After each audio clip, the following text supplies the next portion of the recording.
And so my hope is that some straight single dude is listening to this and is like, Chris Pine. I shouldn't. Wait, why am I just going? I'm just like Chris Pine, Josh O'Connor. Chris Pine. That's what would make my life easier. Yeah, to A date famous Chris Pine. man. Yeah, a famous man. I'm sure those guys have no kinds of issues that they're trying to work through.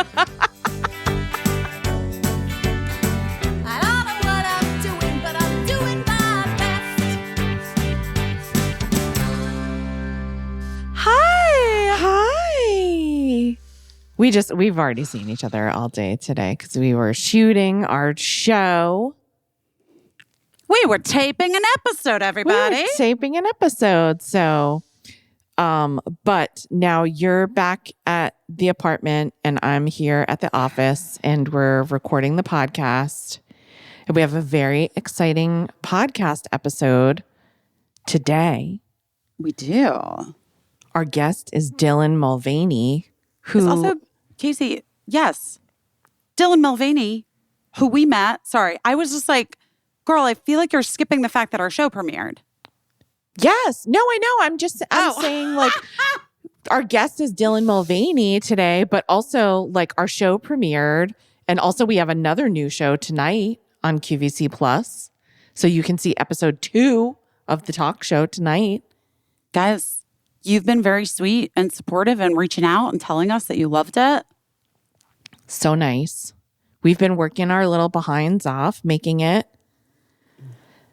And yeah, I went to your house to watch the premiere because I couldn't download the app on your TV because I didn't have your password. So I just went here.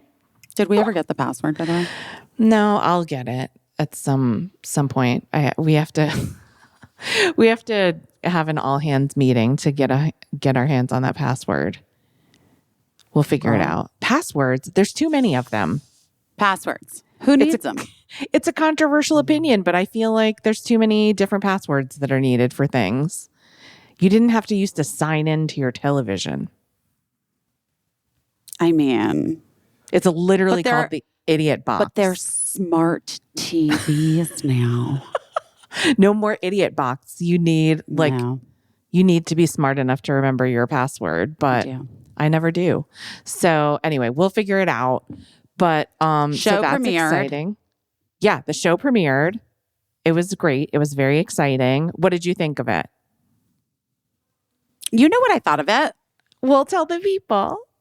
I loved it. I was like, we need to make sure that the sound is better. I'm sorry, I'm not trying to put anyone on blast, but it's just like when you're learning how to do a thing, sometimes you're like, oh wait, that part needs to be adjusted. First episodes of talk shows, I've been telling people, are notoriously crunchy on the sound. It's on every show I've ever worked on. It's the thing that takes the most practice. And unfortunately, you don't really get a lot of opportunity to test. You just have to trust. And so we're making moves to improve the sound. So so that's good. And it made me feel better that another very big budget, big name, big everything talk show also premiered in a similar time frame, and their sound was also troubled. Who? What? Which one? Eleni's show. It had a little sound issues. Oh, that. Oh, yeah. That was that was interesting. Did you watch it? I watched a couple. I watched a couple, but to be honest, like I've been watching so many things in preparation for guests that are coming on that I feel like that's the only thing that I'm watching. So I will dive in and watch the whole thing, but I watched just enough to be like, oh, they have sound issues. Good. Yes, I say with love. And the day after our premiere. Your moment. Your big. Finally happened. It finally happened. Busy finally had her moment in person with Oprah Winfrey. And it wasn't just like it was like a real thing. It was like a real like sit down a talk with Oprah. that was live streamed. You were invited to go talk to Oprah. Yes. About how we're changing the conversation about people's bodies and weight. My invitation came mostly from the fact that I went on that rant on Love It or Leave It. Yes. About like how men have been taking drugs for years for their bodies and no one's ever talking about it. Yeah. And everyone needs to shut up. Yeah. And like the conversation is it's complicated. It's a complicated, deep conversation. Yeah. But a lot of you might have watched the live stream. It was 3 hours. I was in the audience. The amount of DMs I got asking if I was in the audience was shocking to me. So I was like, literally everyone in the world is watching this thing right now. Like it was very popular. I think it if it didn't break the internet, it wore it out a little bit, you know? I think it definitely did something. Yeah. Something. For real. And there were so many great conversations. Yeah. Katie was amazing. She was so good. Tressie McMillan was amazing. Mm-hmm. You were amazing.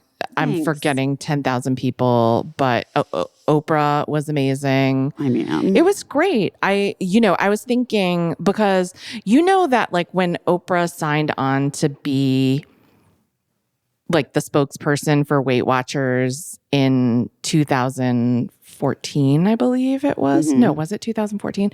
Anyway, I wrote a Facebook thing about how much I love Oprah, but how I had been on this journey with her too many times and I wasn't going down this road again. I remember this. Mm-hmm. And it went super viral, my Facebook post. I didn't even know that a Facebook post could go viral. Because I was like that naive about social media. I didn't know that what I put on my Facebook wall was shareable by other people, according to like whatever settings you have. So anyway, it went super viral.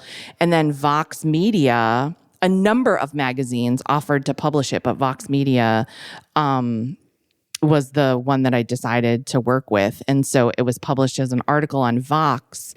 And it was, it was on a bunch of TV shows. It was like, whenever anyone goes viral on The Cut, I'm like, in some small way, I feel like I know how that feels because I had this moment with this thing that I wrote about my deep love for Oprah and how I was hanging up my tennis shoes this time and how I wasn't gonna do this because I just was over it. Anyway, my point is that this talk, I feel like, really closed a loop for me. Like, I feel like I'm at a good place and like, I feel like I can breathe a little bit now that this conversation is being had by people who are good at leading big conversations. It does feel a bit like I totally know what you mean. It does feel like some closure. Yeah. Yeah. And a continuation. I know that there's still there are still things to be said. Oh yeah. It's far from over. It's far from over. But in terms, I know what you're saying. Like I really get it. It was wild. Well, you know what it honestly reminds me of, Busy? When I was a little kid and I watched Sesame Street and none of the grown-ups believed that Snuffleupagus was real, it actually caused me panic. Is that what they say? Yeah, panic and just agita. There's a number of it caused me disquiet in my little soul because I was like, but he's real, Big Bird. That's how I felt. Like I felt when this conversation was had, when Oprah decided to launch this conversation, I felt like the day that the grown-ups saw Snuffleupagus. Yeah, that is it's actually a perfect analogous thing. I was very relieved and relaxed and just felt like now it's out there and yeah. So I'm so glad that you got to do it and you just had the one little curse. It was really funny. I have to say that was pretty funny. My favorite part was when you were like, I just had the one, and Oprah said, let it be the one. Oh, oops. Oh, my Oprah. Oh, She my also did goodness. say that she would come on our talk show. Just I know. So we got to follow up. We got to follow up with Oprah. we really do. I just realized I haven't really eaten anything today other than you guys. I can't even tell. I can't tell you what I've eaten today because it will give away a bit in the future show that we're doing. That we hope you find entertaining, but I know what's in your stomach right now, and I feel gross. Like I'm feeling bad for you because we did our interview with Dylan first, and now we're coming back and like we're doing this part of this, and I like actually feel like maybe insane. Yeah. I gotta order something to eat. What am I gonna get? I gotta because I feel like you had like a surprising food, and then also a little alcohol, and so way too early. Too early. It was way too early. It was 5 o'clock somewhere, but not here in Europe. I was like, not even in Europe. You need to get some bread in there. You need some. That's why I was eating some. You gotta put some wild grain on it. I know. I really should. No, wait. But I was like, maybe I want Thai food. Oh my God. I don't know. I like can't. I'm like, now I'm in a place. I'm in a plate. Drunken noodles, maybe. Hair of the dog. What's the word for hangry? But when you're drunk. I mean, I wasn't drunk. I wasn't drunk at all. That's the thing. But it did give me like the thing that I drank. Again, guys, like it's so weird that I'm like being like, I don't know. Whatever. It doesn't matter. The thing that I had was an espresso martini. Yeah. And it like gave me like acid reflux. Oh dear.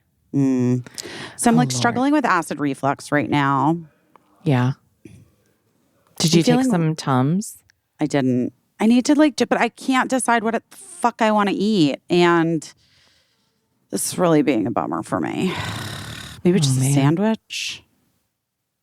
Oh, there's pizza in your fridge if you want to. But I tried to eat it, but no, it was not. It wasn't too acidy for her. Yeah.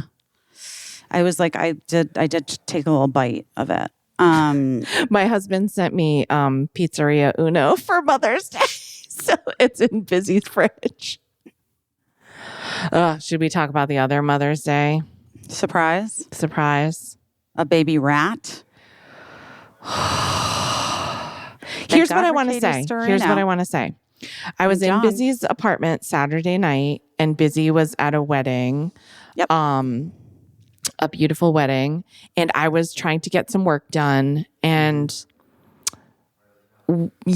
about 10 p.m.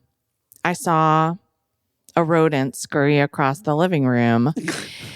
And I was like, oh gosh. And then, my mind automatically goes to, well, first of all, I don't want to be hanging out with a rodent. Like, no offense to people who love rodents, but I don't want to be hanging out with one. Also, like, it's in a building. So, and like, ostensibly people have exterminators and stuff like that. So I always assume that any rodent that comes into an apartment could have been like poisoned elsewhere. I don't know. 100%. So I don't want to leave it. Well, by the way, we know this from rest in peace, Flacco. Yes, exactly. So I don't want to leave a rodent running around. Like if Gina's gonna pop over to visit, because we know what if Gina ate the poisoned rodent? And we know, God bless, Gina's a murderer. She's killed before. So like mostly birds, but yes. Yes. So anyway, I'm like, I have to like go get a trap. It's 10 p.m. in New York City. All that's available are like snappy traps and glue traps. There were no humane traps at my disposal at this time. So I bought the snappy traps. I bought the glue traps. In my experience, rodents are generally too smart to go into traps anyway. So I just figured it's a warning. I'll put these down and maybe this guy will just like run out into the hallway and be someone else's problem. Anyway, I put the traps down. I went to bed. There was like a little gap under the guest room door. So I like rolled up a towel and shoved it under there so that guy wouldn't join me in the night. And then I just went to bed. And when I woke up in the morning on Mother's Day morning, I checked where the traps all were. I'm sorry. It's just so horrible. And they were all still, horrible. I didn't see anything. So I was like, the traps are, good. He took the warning. And then when I went, I made my coffee and I went to walk into the living room and I saw one of the traps that I had put behind something had been like moved out to the middle of the living room because it had caught the guy, and the guy was dragging the trap. Yeah. Oh God. And I'm sorry to that. Well, we thought it was a mouse at that time. I'm sorry to that mouse. And I was talking to my family and my husband was like, can you just like put a bag over it? Or like what, my Eli bless was like, you could put some oil on the trap and like set it free or what. I was like, babe, I can't even walk up to the trap. Like I am a very courageous person, but my bravery stops at rodents. I'm so sorry. I felt so terrible. And so I let you know what was going on, and you came by and then you tried to also get rid of it and you couldn't. No, it was no. And then I panicked. I felt terrible. You panicked. You were messaging Mark and being like, it's Mother's Day. We're mothers. We shouldn't have to deal with this. And he was like, I mean, let me know if you can't get anyone else to help you. Wait, but I didn't even tell you why he was being cagey. Why? Well, and this makes it's like so nice because he was making me my favorite gluten-free chocolate chip cookies for Mother's Day. Oh my God, that's so sweet. As like a present for me. Oh my God, that is adorable. That is so sweet. So he was being, so I was laughing. He was kind of laughing. It was kind of funny because we were like screaming. We were screaming and he was like, is there anyone else in the building that can come do this for you? Oh my God. So we texted the aforementioned Katie Storino, and her husband, John, came down wearing rubber gloves and with a bag. He was prepared. He scooped up that guy, took it out of the place. And then he was like, by the way, I think it's a small rat. And we were like, great. That's perfect news. Great. But which, by the way, my husband was like, please tell John, like he doesn't know John at all, but he was like, please tell Katie's husband, John, thank you. That was very cool of him to come and get that rodent out of there. We need to drop off a little something for them. Yeah. I mean, it was very sweet. And he's such a lovely guy. And then we got to visit with Katie and John a little bit and talk about the whole Oprah thing. So, serendipity. But for anyone who's like, glue traps are the worst and you're the worst, trust me, I feel so guilty. The only thing that's like allaying my guilt in any way is that like, I feel like that rat made some choices. He chose to appear after 10 p.m. If you want a humane trap to collect you, you got to show up before like 6 p.m. In Manhattan. Like if you want the person that you're scaring to get a humane trap, yes, you have to do it within certain business hours. And then also like when I got the other types of traps, I put out 2 types of traps. One was baited with peanut butter and it was a snap trap that would have ended everything immediately. And then the other one was like the glue trap, which I know is like, but like again, choices. Like I gave all the choices I could, and the rat made his choices, and so we all make choices. We all make choices, and so I just feel like my hands were kind of tied, and I did the best that I knew how. But I know a lot of people will be super bummed that that's the case. But the good news is there's plenty more rats in New York City, and I'm sure I'll have the opportunity to treat one more kindly in the future. I just thought like, I don't understand. I thought we were too high up. This is like, can they take the elevator? What is happening? How did it get? Yes, this is my question. Rats should only be in the basement and the first floor tops. But any rat that's above the first floor, they went in the elevator? They went up the stairs? Yeah, I don't get it. How'd they get there? I don't know. I'm wondering. I'm just questioning how that happened. But yeah, I don't like it. It sure did. And by the way, like I lived on the 14th floor of a building and I had a mouse in my apartment when I lived on the Upper East Side. So And it was like a kind of like swanky seeming high rise. And like, it's just not the kind of it wasn't an old building. You wouldn't think that it would like, because some buildings are like so old that I just think that like they have like, like it's like sea monkeys, but it's rodents. Like when they get a little damp, they just come to life and like invade your apartment. Some buildings It's just like sea monkeys. You know what I mean? Like I think they just have like you just think like this building has rodents in it, And it wasn't that. It was a non-rodent seeming having building, but it sure did have them in there. It's kind of wild. Yeah. Not a fan. Not a fan. It was, and I was like in my pajamas, and then I had to admit to everyone that I was still in my pajamas in the middle of the day. It was because I was working. You were working and it was Mother's Day. I mean, come on. Everybody cool it. No one was judging you. Well, I judge myself. Wild grain. I love you, wild grain. I really do love wild grain. Me too. I love when my freezer is full of wild grain breads and pastries because I know there will be a time in the near future where it will be empty. And I just love having them there because I get so excited. It's so nice to just feel like you can pull out a loaf of bread that you can bake in 25 minutes or less. The pasta cooks in just a few minutes. It's just nice it makes me feel like I have my stuff together, It does. It makes me feel like I can bake things and cook. Guys, if you don't know that, I don't know where you've been, then you must just be listening to our podcast for the first time. But Wild Grain is the first ever Bake from Frozen subscription box for sourdough breads, fresh pastas, artisanal pastries. Every item bakes from frozen in 25 minutes or less. There's no thawing required. And here's the deal. You can now fully customize your Wild Grain box.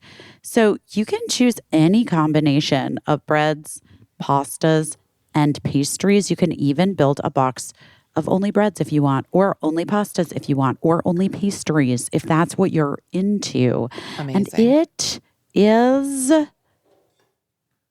the best. The best. The best. It tastes so good. It tastes so good. It feels so special. It feels like a celebration when you bake a wild grain loaf of bread because you have someone coming over, or like you've made some very fancy pasta for a guest or for your family. It's amazing. Guys, for a limited time, you can get $30 off your first box plus free croissants in every box when you go to wildgrain.com/busy to start your subscription. You heard me, guys. Free croissants in every box and $30 off your first box when you go to wildgrain.com/busy. That's wildgrain.com/busy, or you can use promo code busy at the checkout. Guys, I want to talk to you about Fatty 15. I'm actually very excited to talk to you about it. I started taking it. I love it. But more than that, I'm like just sort of very into all of it. Like, we need essential fatty acids. We know that. C15 is the first essential fatty acid to be discovered in 90 years. Studies have confirmed it's 3 times better, broader, and safer than omega-3. Fatty 15 co-founder Dr. Stephanie Van Watson discovered C15, the first essential fatty acid to be found in over 90 years, while she was working with the U.S. Navy to improve the health and welfare of aging dolphins. It's very simple. Essential nutrients keep our cells healthy, which keeps us healthy, especially as we age. Let me tell you something. If you want to get sciencey, studies show C15 works by strengthening our cells, improving our mitochondrial function, and protecting us against damaging free radicals. The result, better long-term metabolic, liver, and heart health. Come on. As it turns out, many people are deficient in C15, which results in weaker cells. That turns into less energy for you, less energy for the cells. Those cells quit working earlier than they should. That makes you age faster. We don't want to age faster. We don't want to sleep poorly. We don't want to feel sluggish.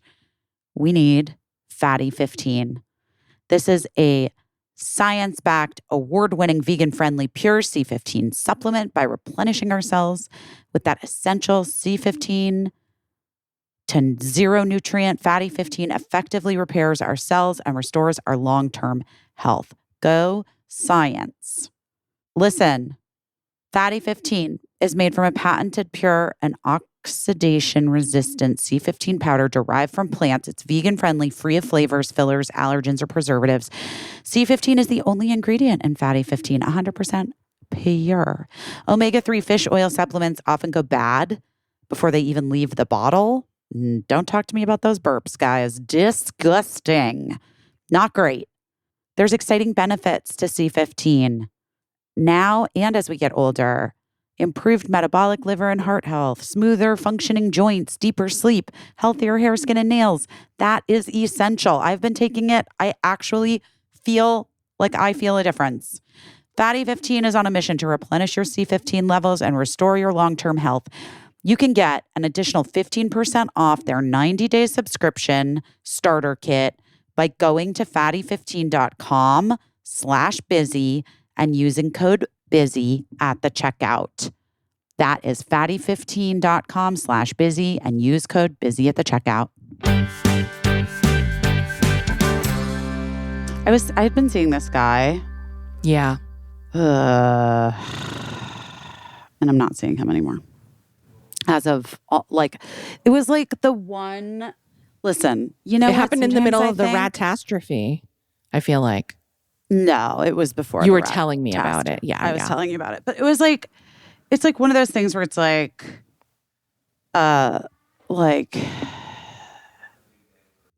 everything, like nothing could have been better last week. Right. Whatever, it's fine. Just like, I don't know, whatever. Do I want to get into it? Dating is just so hard. And like, I don't understand, I guess. I don't understand. This is not cute. Not the cutest. Busy has like a little alfalfa hair. I just don't understand. I don't understand people. Yeah. It's just weird to me. Like, I don't get it. I don't get guys. Guys are very disappointing. You know what I honestly think is that like dating is something that I think of as like a very teenaged ritual. And so, but obviously people of all ages are single. But because it's something that we begin doing when we're teenagers, for the most part, like I think it really brings people back to an immature place, both in terms of like how to handle it and how to feel about it and like every emotion. I just think it puts you right back to where you were when you first started thinking about dating. And the weird thing is that nobody ever seems to get more grown up and more mature and, you know, just more healthy about it. I think it just really brings you right back there. And it's so fucked up because like you're a grown ass woman. That was kind of what that was kind of my point. And I guess like technically this was like my call. Yeah. In a way. Yeah. I mean, it was, I guess. I don't know. Yeah. Or whatever. Yeah. Not exactly. I mean, I don't know. I just felt like also, I don't know. It's not just like confusing. And then like he said a thing where he's like, I just think you need more communication than I am able to give you. And I was like, I really don't. Yeah. I just need like clear communication. Right. And not like confusing subterfuge. Yeah. Yeah. Well, that's the thing, right? Is that... And also the fact that like he did not text me after the show premiered and I met Oprah when he knew both things were huge deals for me all day Thursday. And then Friday at some point I texted him, "Oh no, are you alive?" Right. Right. Well, you want to feel like everything's in good faith, right? Like in any friendship or dating relationship, you want to feel like everything's in good faith. And then when things like that happen, like I suppose, it could be perfectly innocent, and there could be like a perfectly innocent explanation for it or whatever. But if it makes you wonder and you don't ever get the perfectly innocent explanation, or, it's just like, I guess it's good to know, like, this isn't the kind of person to text you congratulations that you did a show, or congratulations that you met your hero, Oprah, or whatever. Like, it's good to know. That's just data. But the thing with dating is that, like, you're gathering data, right? You're gathering data about whether this is like a potential long-term match or whatever it is. But the data, it's just information so that you can make like an informed decision. But it's also information that can like hurt your heart a little bit when you're invested in it. So it's not, I try to like be very scientific about everything and say like, it's just data and it's good information. And then whether or not to like continue to pursue the experiment and go forward. But the thing is, like, the part about it that's not science is that like those little pieces of information can hurt your heart. Oh, yeah. No, my feelings were really hurt. Yeah, of course. Yeah. Of course. My feelings were really hurt for a few reasons, but ultimately, I guess, what can be done. Right. Right. And so, yeah. So that's when I lean on, well, it's good to know, and it's good that you know this before you invested so much into, yeah. But it's still no two ways about it. It sucks. It already seemed like too much time. I'm not going to lie. Yeah. Ugh. And also like now in retrospect, I'm like, ugh, that sucked. Aww. It wasn't like, which it didn't, like when I don't know. It's complicated, I guess. Yeah. Yeah, no, it sucks. It sucks now because you liked it when it was happening. Well, right. No, that's what I was going to say is that like it wasn't like, I mean, like I obviously was aware that this guy was like still like, we weren't like exclusive or whatever. Right. Like he was going on dates with people. Right. I knew that, like obvi. Well, not obvi, but I did know that. Yeah. Or I didn't know that because he didn't straight up tell me, but I assumed it because I'm smart. Yeah. And like, so that's all fine. But like, I don't know, man. I also just like really reject the thing that like dudes do where they like feel like they have to leave. Like they have to like somehow get out of jail free by like, but I was like very honest with you. And I was like, you kind of weren't though. Like, like I mean, I let it go. Like I'm saying this to you. Yeah. Like, whatever. Like you kind of weren't. Cause like you're like, the behavior was like, sort of like, cause his behavior was super confusing. Yeah. And so, and I can only like take people at their word. Right. So, whatever, man. And people use honesty as like a way to congratulate themselves. And sometimes I'm like, well, wait, you know what I said, which is like ripped from the Bertie Silverstein school of being a person. I was like, oh, you didn't lie to me? Like, that's literally the bare minimum. Like, what are we talking about? Right. Oh right. my God, you didn't lie. Thank you. I'm supposed to be grateful right. that there were no lies. Right. Dude, come on. And you gotta do better than that. Even that is always debatable. You know what I mean? Like someone can be thinking that they're being honest but if we really did a forensic investigation, you'd be like, were we all honest the whole time? I don't know. But yeah, people also use honesty as like this weird cudgel where they're just like, I'm being honest with you. well, people all the time are like, I'm not fake. Like, and I'm like, no, you said this incredibly cruel, hurtful thing, knowing it would be incredibly cruel and hurtful, like in the name of honesty. That doesn't make you like a great person. Like you don't deserve some type of Nobel Prize for that, you know? Like just you could could you go up to someone and be like, I believe that you're ugly. Yes. Is that honest? Yes. Does it make you a good person worthy of congratulations? No. Like it's words mean things, everyone. So, you know, like Yeah. Also, like, it's really not, I think it's really complicated for me because, like, this past year has been so weird.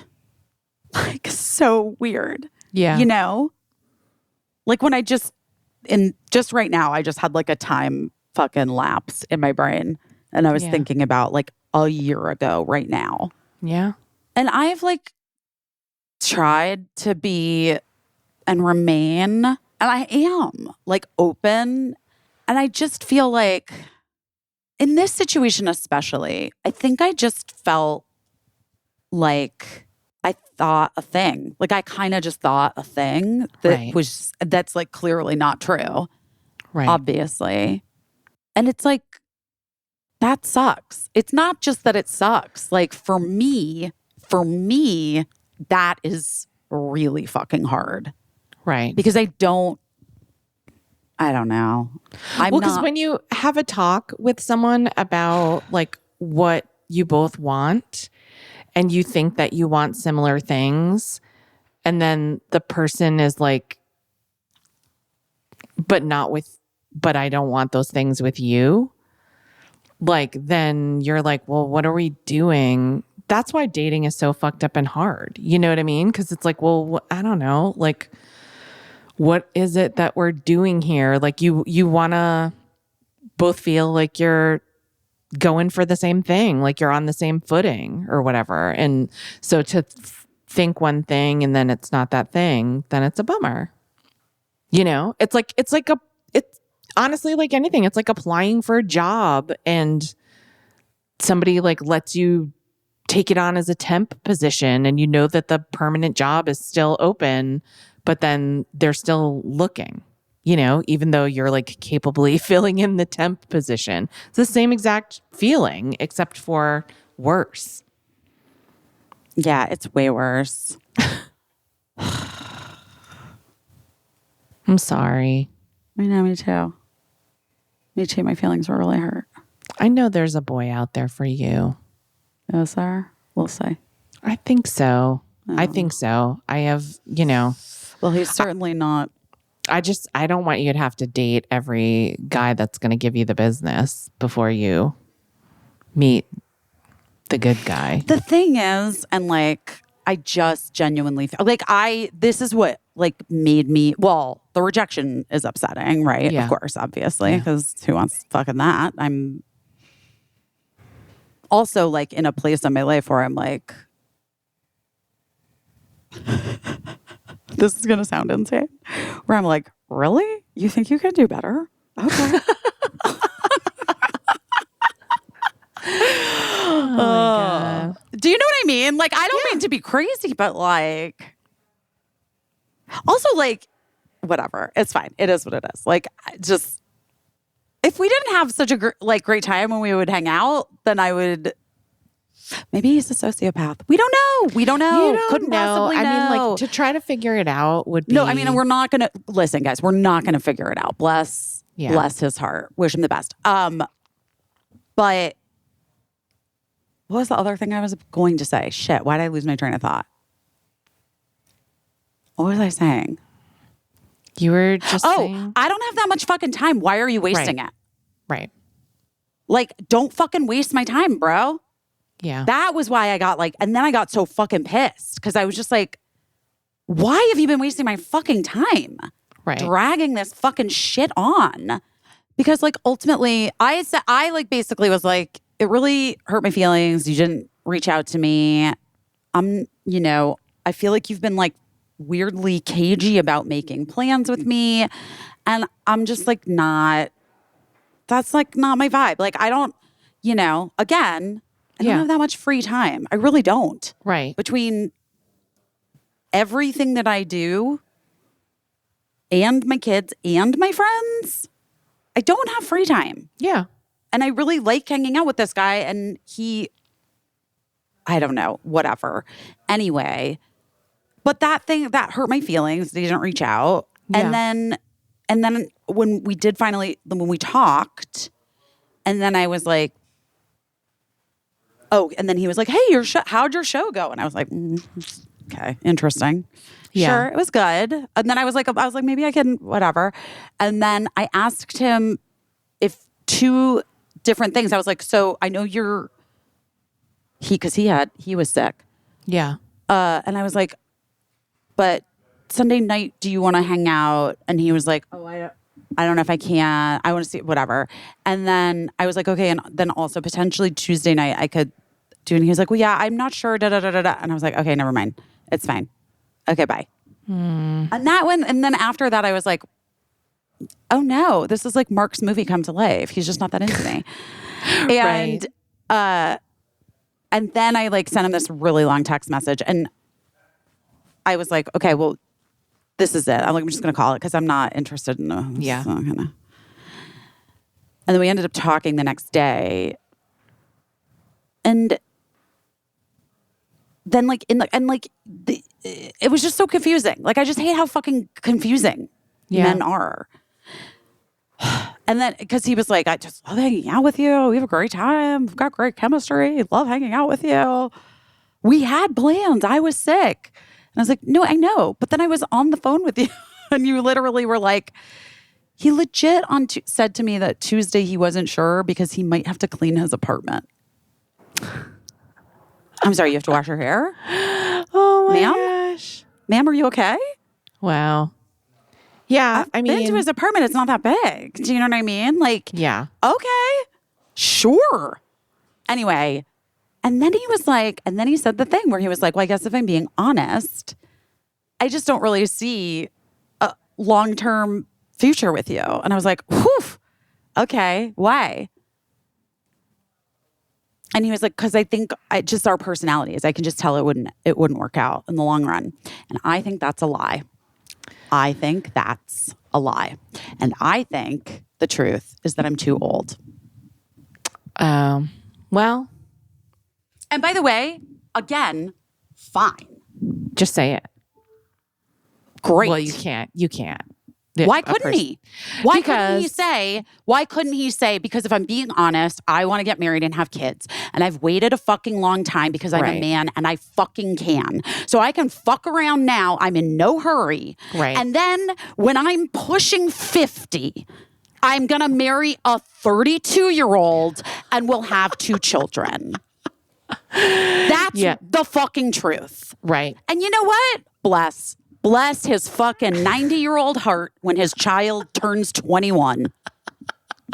Oh my gosh. Yeah. He literally was like, I just feel like I'm in no hurry. Maybe someone will come sweep me off my feet. I'm like, sir, no one's sweeping you off your feet. Yeah. And also, like, just whatever, the power moves. This is what I'm saying. Don't date someone who's doing power moves on you. And power moves include not congratulating you on a really huge project, not congratulating you on me, and like acting like it's an afterthought. And also, I think it's a power move to say we have such a great time when we're together. And then when you're offering to do the thing that they claim is a great time, they're like, I might have to clean. Like, I might have to clean my apartment. Like, if people are coming in town the next day, I might have to clean my apartment. I'm like, you can't. Oh, you can't shuffle the cleaning to another time. Okay. No, it's literally such fucking avoidant, like, bullshit. So this is what I'd say. The truth is, like, I think he was telling the truth when he said, I can just tell from our personalities, because if that's his personality to like do power moves on you and stuff, then. Oh, and by the way, I think I told you this. Like, since we started dating, he hasn't liked any of my Instagram posts. Right. That's on purpose. Right. And I know these fucking guys are like, they've seen the TikToks of the girls or the fucking memes where they're like, I can tell his entire dating history. By the way, I think that is as obvious or more obvious. Right. So yeah, so to me, like not liking Fuck any of your that. pictures is either again another power move so that you don't feel like you have it in the bag with this person, that they like all of your posts or whatever, or it's that they don't want other people to see that they're liking your posts. Always that they don't want with men, it's always that they don't want other women to see that they're liking your posts. That's it. So it's and enough. and by the way, like even I wrote that in my text. And he didn't even respond to that. We talked for like an hour and a half on the phone. He did not even touch it. Right. Because there's literally not a lot you can say. There's not a lot you can say. And it's also like, it's one of those things that like, it seems so stupid, but it's also like so obvious to the, it's just, I don't know. Busy. We're just going to find you like a nice, normal, non-game playing dude. You're not asking for a lot. You're really not. No. And if Josh O'Connor is single, I would gladly be a cougar. Okay. All right. He's like 33, I think. Okay. He probably has a wonderful British girlfriend. Probably do very British things together. But we'll find you. We'll find you somebody. I'm okay. I just it really hurt my feelings. It was a bummer. And it felt like shitty. And he like made some statement at some point about like, I'm not trying to, like, that's why I'm saying I'm not gaslighting you. And I was like, nah, everything that you've been doing is kind of gaslighting. Just FYI. I don't even want to talk. The rest of it's now like in retrospect embarrassing. But listen, I'm learning. I'm trying. I've never been great at dating, obviously. I was never great. I was never great at dating. We should teach it. Like how are you supposed to just know how to do it? You can't heal in the same environment that made you sick. Right. And anyway, I do think finally, after all these fucking billions of years, I like therapy-wise, finally have like gotten to a place where it feels like a thing. Yeah. Feels like I like get it now more. Yeah. You know? Faster. And I see the things. And like, I think old me, like I would have dated this guy for like the next 3 years. Do you know what I mean? Right. Yeah. Well, yeah. And then like in 3 years, we'd be going over like stuff that happened 3 years ago and you being like, I should have seen then. I should have, that was a red flag. Right. Yes. Calling it now. Relatively short period of time. Yeah. Listen, you're doing a good job and you're putting yourself out there, and that takes a lot of chutzpah. And, you can only control what you do. And like, as far as I'm concerned, you're doing smart things. You're making smart moves, and, I think you have to meet like a pottery man so that you can fold him into like a thing that you love and like do pottery together and reenact Ghost. I did see an interview with Josh O'Connor. He said one of his goals was to learn how to make pots. See? All right. Is Josh O'Connor my boyfriend? I don't know. Probably not. But I mean, maybe we manifest. I manifested Oprah. Took a minute. It's true. Yeah, you can do it. Is this like not good content for somebody who wants to be dating to like be talking about the guys that I dated? I mean, I guess we can also just wait for the next book. I did text Mark like on Saturday after I got off the phone with that guy, because I wanted to see what was up with the kids. And I was like, what's going on? And he was like, I'm making pancakes for Birdie right now. What are you doing? And I was like standing outside of the Doan store crying over a mid dude. And Mark wrote back, chapter 5. Oh my gosh. Yeah. But I mean, is it, you know what I mean? No, I think it's... Is it bad for me to talk about this? No, I think it's like... Listen, who... Is it Lori Moore that said, like, tell your stories? No. It's Anne Lamott. Anne Lamott. Okay. In Bird by Bird? Is that the book that she said it in? Tell your stories. Like, if people wanted to be... You know, if people wanted to be depicted better, then they should deport themselves better. That's not her words. Those are my words. But I'm, you know, it's your words story. Are literally, if people wanted you to treat, oh no, wait, if people wanted you to write kindly about them, they should have treated you better. There you go. It's your story. And so, like, you know, we're talking about it on a podcast.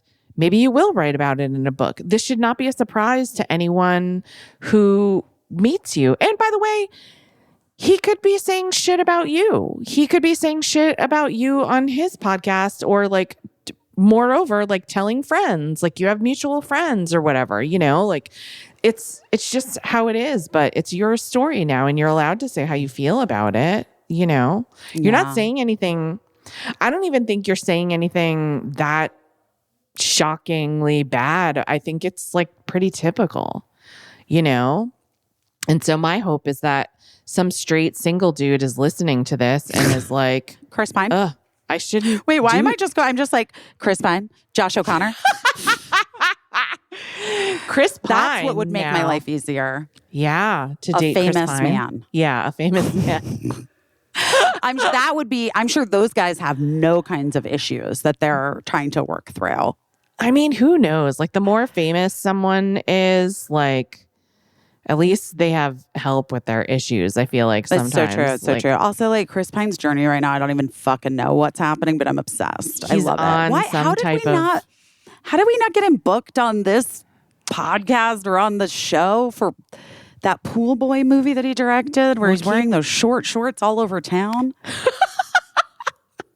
Chris Pine, if you're listening to this, how did we not get you on this podcast? What's happening? At least a fucking podcast. Are like some type of soulmates, I feel like. If not romantic, something. I think we're bros. We could just be bros, dude. You could just be bros. We just get stoned and hang. Yeah. Yeah. And you know he's got good shit because Honey, I got good shit. I don't need him for his shit.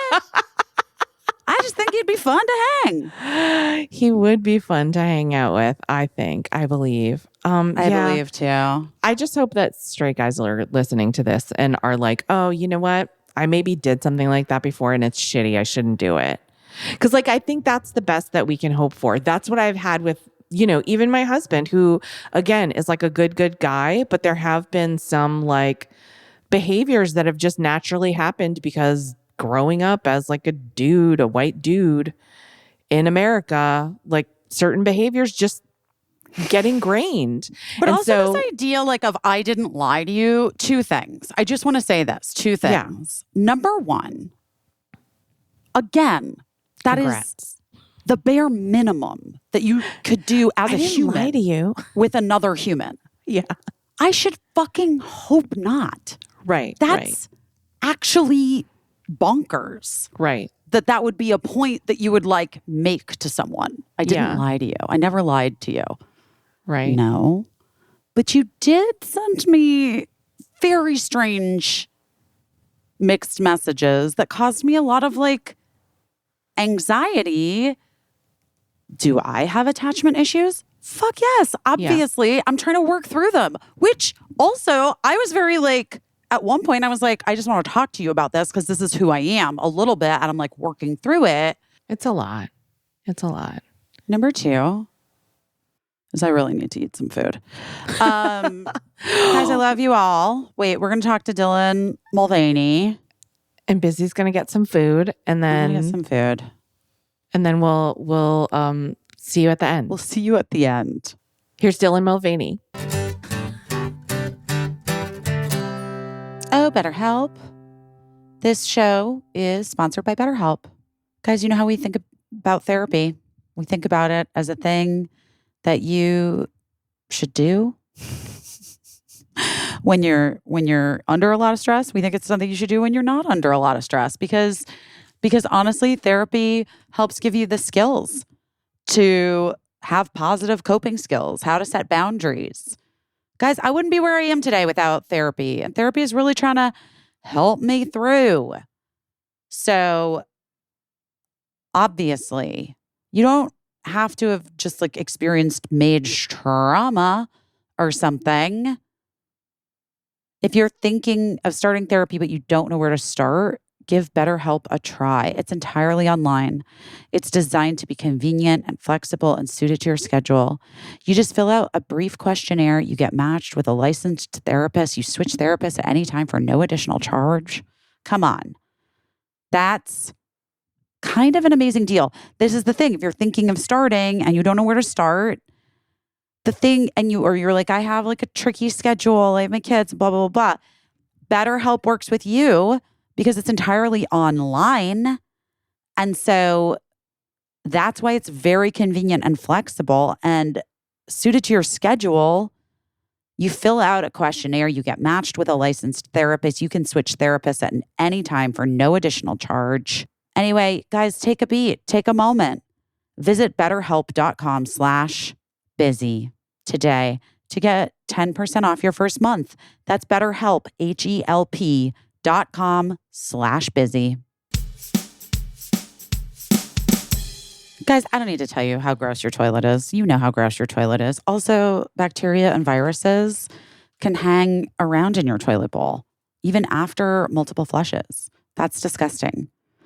But I know the easiest way to clean your toilet because it's the easiest way I clean mine. It's Blue Land's sustainable toilet cleaner tablets. You just drop them in, you watch it fizz up, give a little brush, and you flush. It's that simple, no more scrubbing. Plus, these tablets are completely plastic free, so you can feel okay about the environment because Blue Land is on a mission to eliminate single-use plastic by reinventing cleaning essentials to be better for you and the planet. But they have the same powerful clean you're used to. Blue Land uses no single plastic in any component, from the bottles, the tablets, wrappers, to shipping. The tablet packaging is fully compostable. Blue Land products are effective and affordable. I'm obsessed with the toilet tablets. It's proven to work on a range of toilet stains, including rust, mineral deposits, limescale, and hard water. You can even get more savings by buying refills in bulk or setting up a subscription. And their subscriptions are customizable and convenient, so you never run out of your most used products. Blue Land is trusted in over 1 million homes, including this one. I love it. I love it so much. Blue Land has fan favorite scents. Get into it. And Blue Land has a special offer for you, our listeners. Right now, get 15% off your first order by going to blueland.com/best. You're not going to want to miss this. blueland.com/best for 15% off. That's blueland.com/best to get 15% off. Everyone, we are so excited because our relatively new friend, I've been an admirer for a long time, but we met recently in person in a valet line waiting for our cars after a classic Hollywood meet cute.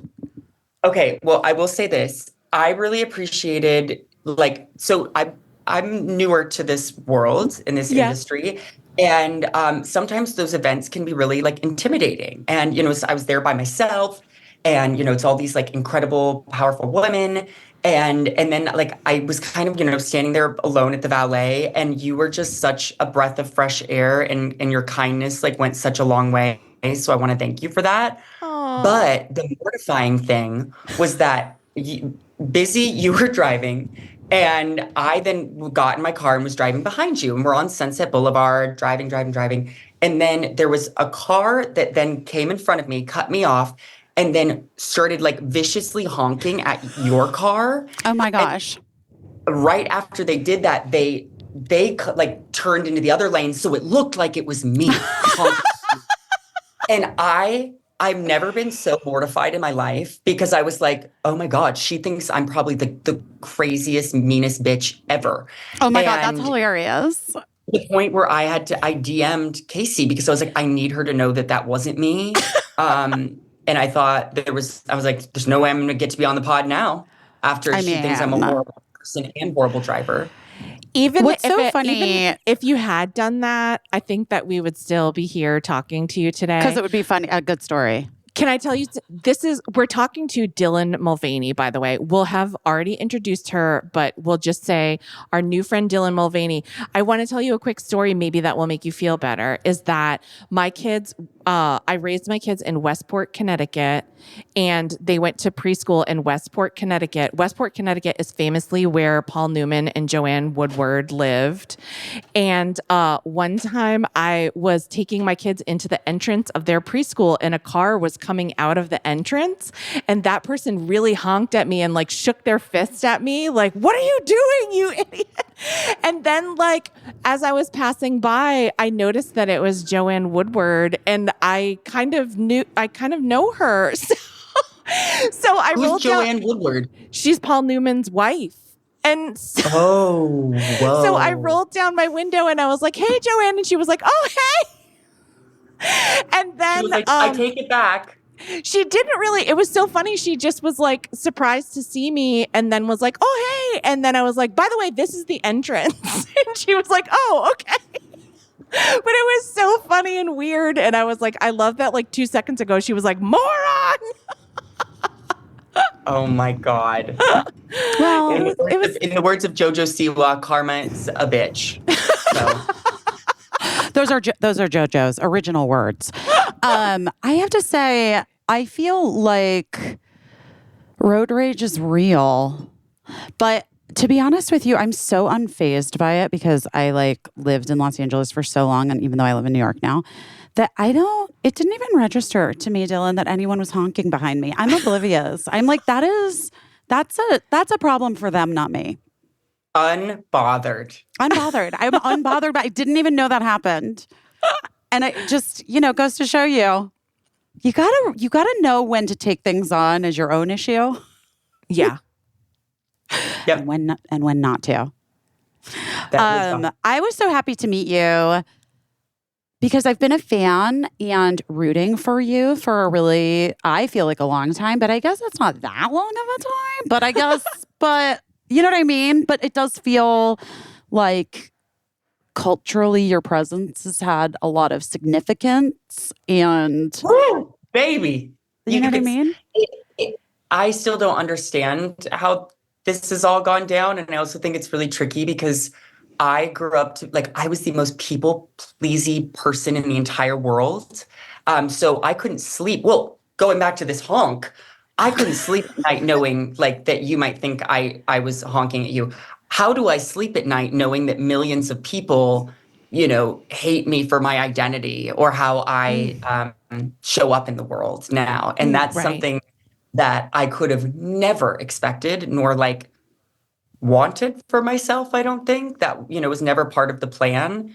But now I think it's all about rolling with it and trying to figure out okay, if this is what my life is now, how do I make the most of that?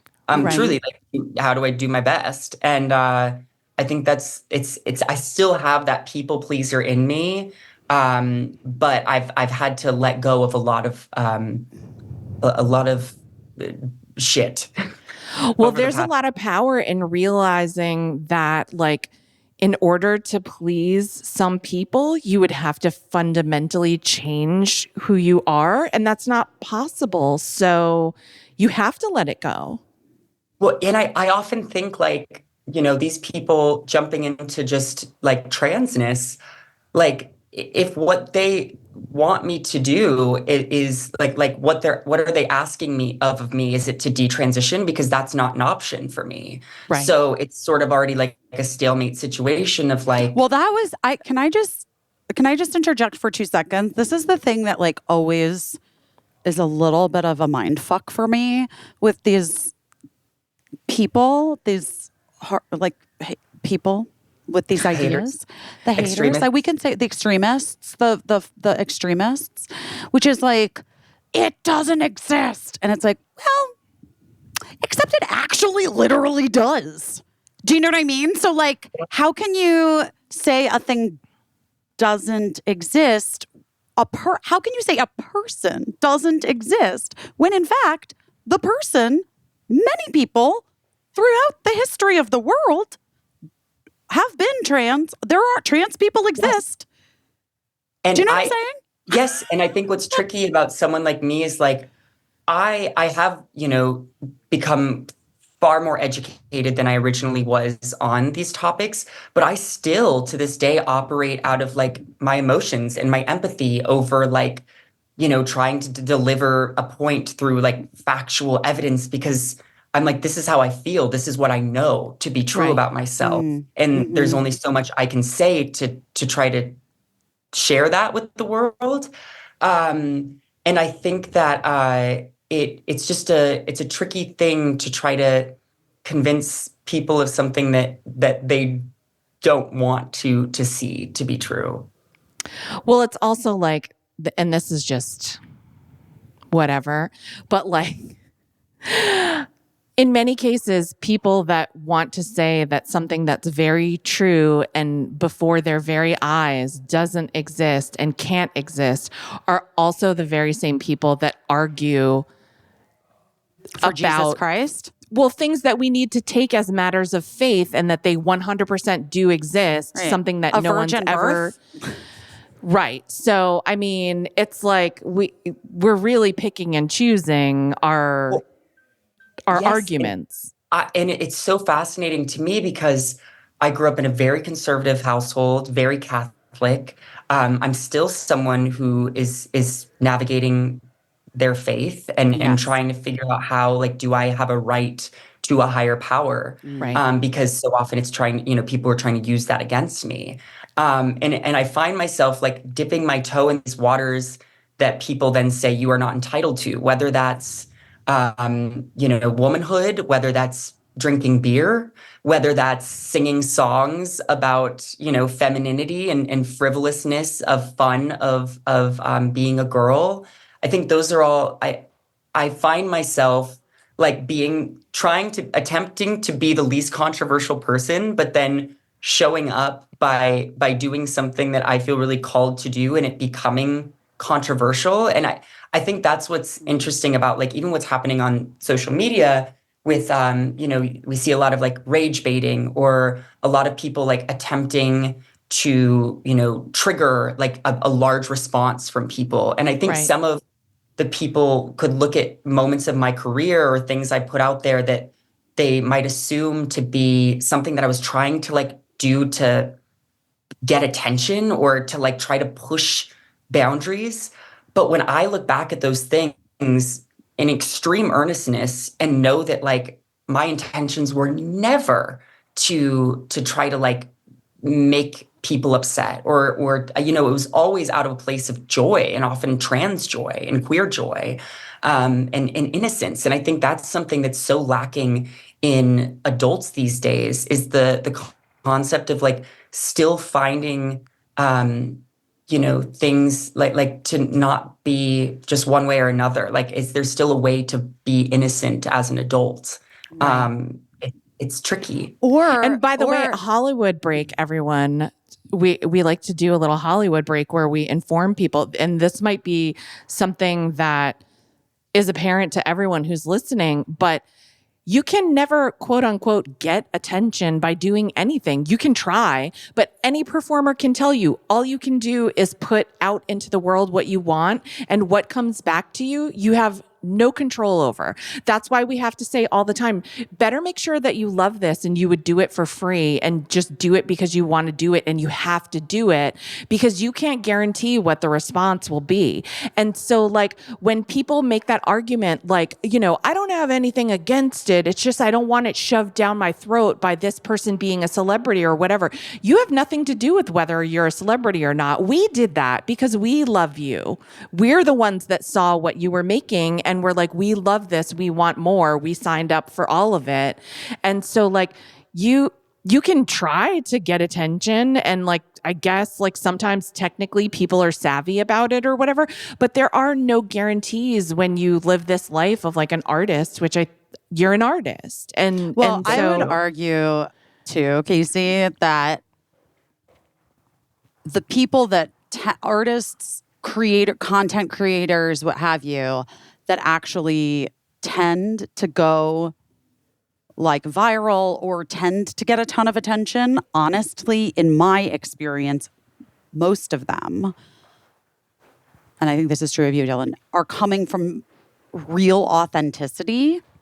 Thank you. Because I think that the ones that are like attempting a thing for exactly like you said, like to go viral or whatever, that people see right through it and they're not interested in it, you know? But your authenticity, I think from the beginning, messy sometimes, maybe, we all learn. We're all learning. Well, and with the videos that I was making, it was more so not only like little journal diary entries for myself, but I thought a lot about like my childhood self when I was, 12, 13, 14. I'd already had all of these thoughts of transness, and I didn't have anyone to go, look at and to see where they were at on their journey.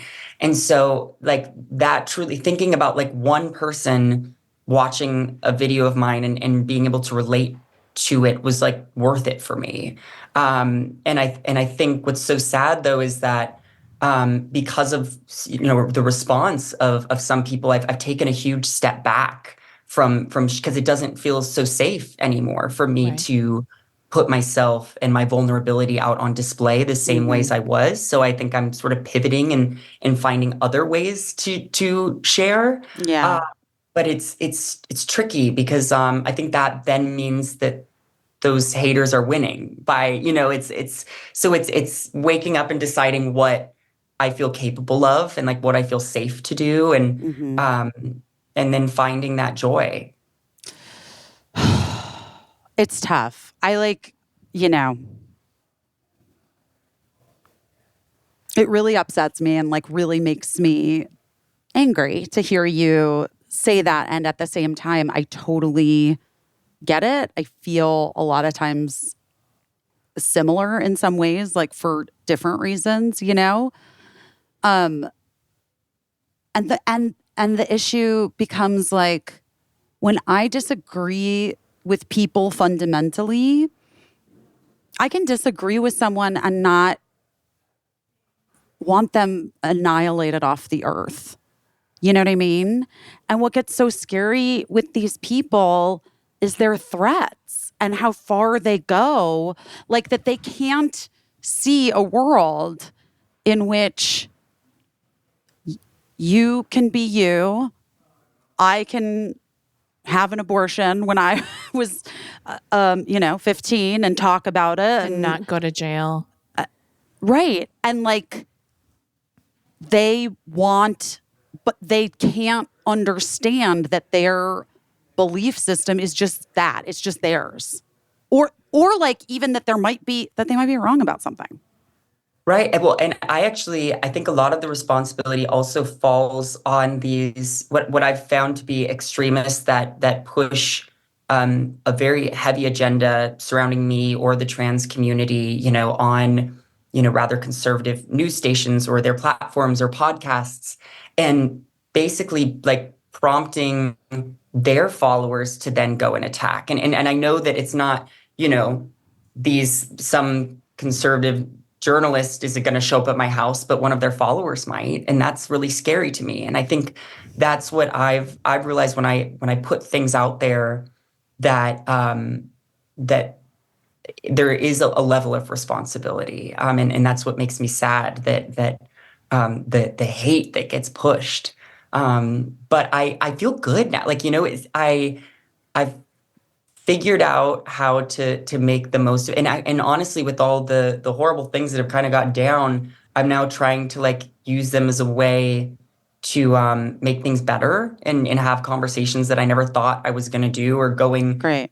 to speak to people that I never thought I'd be in front of like a room full of CMOs talking about like marketing and how to, not start a culture war and how, and that's, I think it's conversations like this one even that are so important to have. Here's why I admire you so much, because like a lot of other people that belong to a marginalized group, or even like groups that people are attempting to marginalize, you're just trying to live your life. Right. You're just trying to live your life and do what you do. And like, you're thrust into this role of activist, of representative. Yeah. And I think that happens to a lot of, specifically like trans people when they come out, because early on, I did not have the background or the education or even the experience to really advocate properly for the community. I'm still only 2 years into my transition, which is really crazy to think about. And so that still classifies me as like a baby trans person. And they were, sending me to the White House to interview the president on, day 200 or whatever that might look like. Right. And those are moments now that I look back on and I'm like, I don't really know. I definitely wasn't the right person for that gig. I'm a musical theater BFA girl. Like, and I think because they see trans. Like, honey, I was on tour. I was on tour. The pandemic in the Book of Mormon. So I just think that, we can't look at someone and see their identity as like the tell-all of what box we put them in or what they're equipped to handle. And I think that's partly my responsibility for taking on conversations or situations that I wasn't. But I've done a much better job now of figuring what it is that I really do want to advocate for the trans community. And a lot of that goes back to like, how we show up in corporate America and marketing spaces. And then weirdly enough, now what I'm super passionate about is like trans people in theater and like, how do we, change keys for people that are going to be singing on Broadway? And that's such a weirdly niche, like specific of what needs to happen. Yeah. But I also, that's what I feel the most passionate about. And that's how it's I your know area that, of expertise. Right. It affects you. It affects you. And I imagine friends of yours, like directly. Yes. And your I livelihood. Think totally. And I think, I documented my first day of transitioning and then made all these videos that has taken me sort of on this wild goose chase of getting back to like what it is I actually want to do and how I want to show up in the world. And that is through like theater and performing and comedy and these other sort of things that were always there. And I took a little bit of a little swerve of the path, but it's nice to like come home. It's a pivot. It was a pivot, but it was a pivot that was caused by the pandemic in part, right? Yes. Because, putting yourself out on TikTok online and doing, right? I was doing the Book of Mormon at the Amundsen Theater and, playing a little Mormon boy 8 shows a week. And I was sort of like, have you seen that show? It's crazy. Of course. Love. I've seen it a couple times. I knew that like my transness has been a part of me since I was little. And yet I was doing this like, Broadway musical, was making money. Like it felt like there was very bittersweet. And then when the pandemic hit, I moved home back down with my dad in San Diego. And it was one of the first times that I really got to explore what my gender looked like without the pressure of like playing a role or a character, even in theater, as silly as that sounds. Right. I mean, I think it makes so much sense, actually. You were quite young as well. Like you had just graduated from college, right? And I was like sitting with all these thoughts, and I remember taking this like epic solo road trip to finding myself. And I'm listening to, the Twilight soundtrack and driving to Forks, Washington. And I just like, that was like when I was really like, I never had that period of time to really like sit in these thoughts. And then I started, seeing all of these people coming out as non-binary and trans. And I was like, oh, that's me. And I finally got to see other people like me. And that was my way in. And so then I moved to LA to pursue more like stand-up comedy just because theater was still so shut down. Yeah. And then social media kind of became my stage. And I think like it's also crazy because when I started making like these Days of Girlhood videos and videos before that, it was all from a place of like silliness of like comedy. I never ever thought I would be like putting my, deepest, darkest parts of myself online. Right. And that kind of just happened naturally because it came as a sort of um, a way to then potentially win people over that like thought that I was one thing. So I needed to show them this other side to myself. Right. And that was, I'm still to this day struggling to like push past what other people put onto me and making sure that like what I know my values to be aren't there because someone else put them there or, Right. the qualities of myself. And I think like I am in a good place now with that. So we're gonna be okay. That makes me so happy to hear Yeah, me because too. like, that's the thing, right? As I was just saying earlier, like we made you famous, it was like we made you famous, but then at the same time,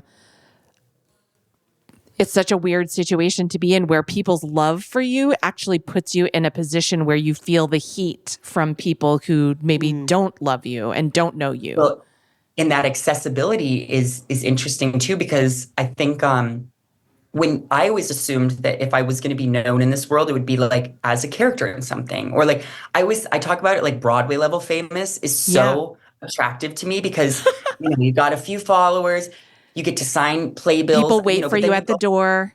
Yeah. you Then you go go home. home. And it's like and that is such a niche amount of success, I think, in the public eye. Yeah. And what now I've experienced is like people walking up to me firmly believing that they know everything there is about me, a lot of immediate hugs and things where I'm like, oh, okay, what's your name? Yeah. But I think that's also sort of like kind of it's made me disassociate a bit because I then have to make sure that like I'm protecting myself and also holding like there was also a deep pressure I think to keep oversharing to maybe a point where I wasn't fully ready to say certain things, but it Right. was the expectation. Right. So there's also a way, and now I've kind of like scaled back so that the expectations look different. And I just don't know. I think creativity to put something out every single day that's Yeah. not Yeah. sustainable. And it's actually been really it's fucked my creative process up a lot because I came from the theater where you're rehearsing for weeks or months and then you're doing this play every night Right. whether that's for however long a period of time. And now I've gone to try these longer form of content out, whether that's a book or writing a play, and I'm thinking, oh, this is a failure because it's not being seen seconds after I make it. Right. Or this comes out a year from now, you're telling me that like I have to wait for it. It's given me a different perception of how creativity is supposed to be put out there. Yeah. And I think it's I hear a lot of like kids tell me they're like, oh, I want to be an influencer. And what's so interesting is like that now is like an actual creative path that one can take. And I'd imagine they're going to start, doing college courses on how to. Right. But I will always come back to like getting really good at something that can sustain you off the internet as well. Yeah. Because I know that if like TikTok went away tomorrow, or Instagram or any of these things, like I'm like, honey, TikTok is going to go away tomorrow. You know what I mean? honey, I really Remember could. Vine? Remember Vine stars? Oh, Yes. yeah. That was like a And whole thing. that was a whole thing. And I always come back to the fact that I'm like, well, I know how to sing, I know how to dance, I know how to write. And like those are all things that like I'm so glad that I did got those experiences before going viral and experiencing this life. And I think what's also tricky is the way that influencers sort of blow up is it can I had 1 million followers in 17 days since like posting my first video of the series. Wow. Yeah, wait. So will you just tell us, like, because I had seen some TikToks from my daughter's now almost 16, but like in like 21, maybe, like one of our favorite things. Yeah, but like I think I had seen some vid of you. Like, did you do like get ready with me's or makeup? Did you do makeup? I did. Well, the first time I went viral was it was an animal TikTok of me, a bison eating bread out of my car, and me going, "Take my bread," and there's a bison in my car. Yes, and then I was like, and I was like, oh my God, everyone loves this. And then I started making animal content, interviewing animals with Dylan, and trying to find a different animal to talk to. I mean, that's hilarious.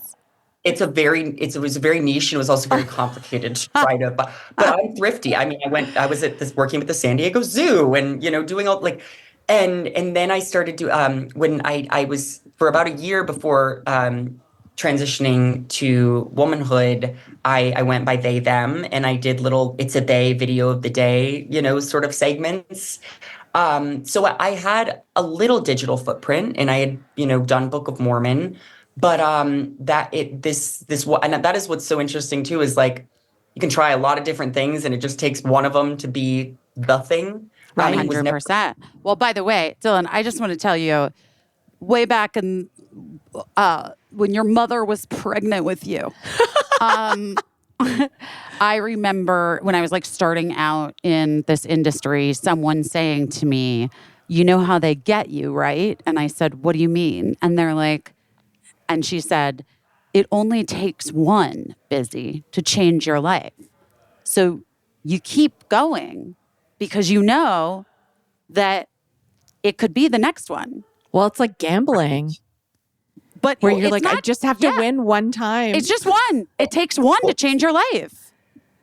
And what I think was so crazy was like, I blew up what felt like overnight because of TikTok. Like, I even think TikTok is so different than Instagram, because Instagram, you're usually following people you know, whereas TikTok, it's people you don't, and then you fall in love with. And I didn't have like really an infrastructure built in to like support all of that. So thank God I did end up with, at making a great team, and especially having that in place for when shit did go down, because there's a lot of people online who maybe don't have the same resources or the same access to, teams that can really help them navigate through things.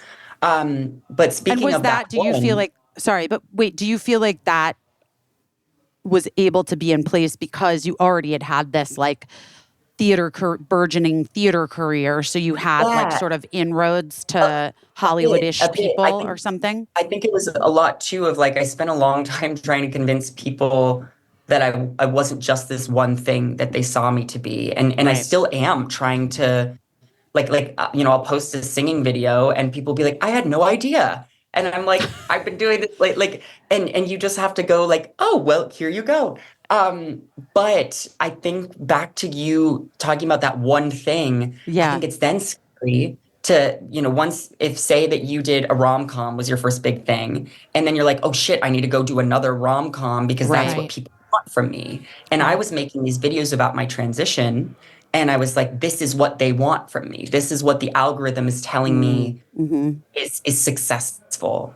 And so it's been really scary now to start taking some leaps out of that, series and trying these new things.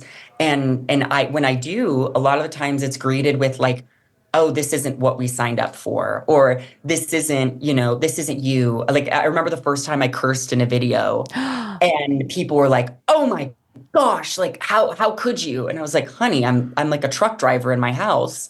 And but a big piece of that too was hiding pieces of myself, because I knew that transness was so polarizing already that I wanted to be a palatable version of that. Right. Sure. So you were like trying to become a thing that you thought would be like what people could handle. Acceptable. Accept, especially by even like people like my family who don't understand. And now they're lovely humans and I feel very supported.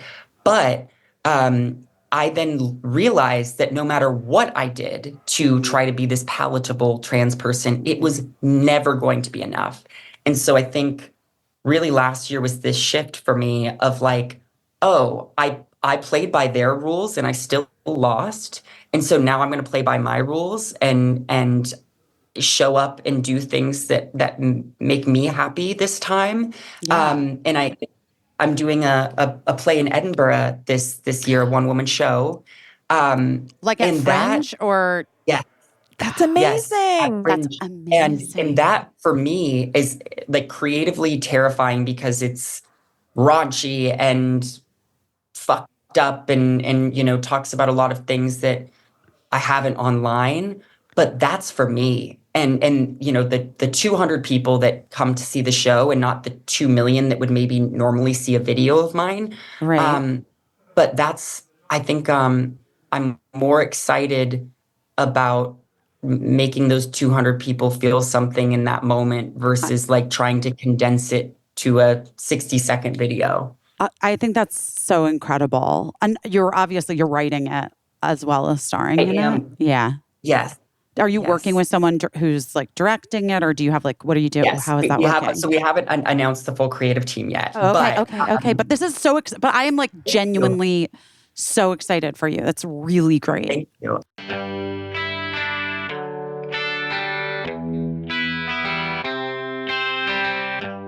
Oh, guys, Thrive Cosmetics. We love them so. We're so happy they advertise on our podcast and that they introduced me to literally my favorite mascara of all time. You've heard me talk about it. I hope you've purchased it. Maybe you've just seen me post about it on Instagram, even not paid on Instagram. And by the way, I would talk about this mascara whether I was getting paid or not because I'm obsessed with it. Thrive Cosmetics has a full line of makeup that can refresh your everyday look. If you're a person who needs maybe you need a little refresh. They have clean, skin-loving ingredients. They're foolproof products. Make it easy for anybody, any skill level. You don't have to be a makeup artist to know how to use these products. I also love that Thrive Cosmetics gives back. For every product purchased, Thrive Cosmetics donates products and funds to help communities thrive. They have uncompromising standards. They support communities we care about. I love that the formulas are certified 100% vegan and cruelty-free, have zero parabens, sulfates, or phthalates. And guys, you've heard me talk about the Brilliant Eye Brightener, but the Liquid Lash Extensions Mascara, you got to be kidding me. Whenever I am wearing it, people stop me in the street. People ask me on the internet, on Instagram, what is that mascara? It is Thrive Cosmetics Liquid Lash Extensions Mascara. Get on board now. It's the best. Refresh your everyday look with Thrive Cosmetics, luxury beauty that gives back. Right now, you can get an exclusive 10% off your first order at thrivecosmetics.com/best.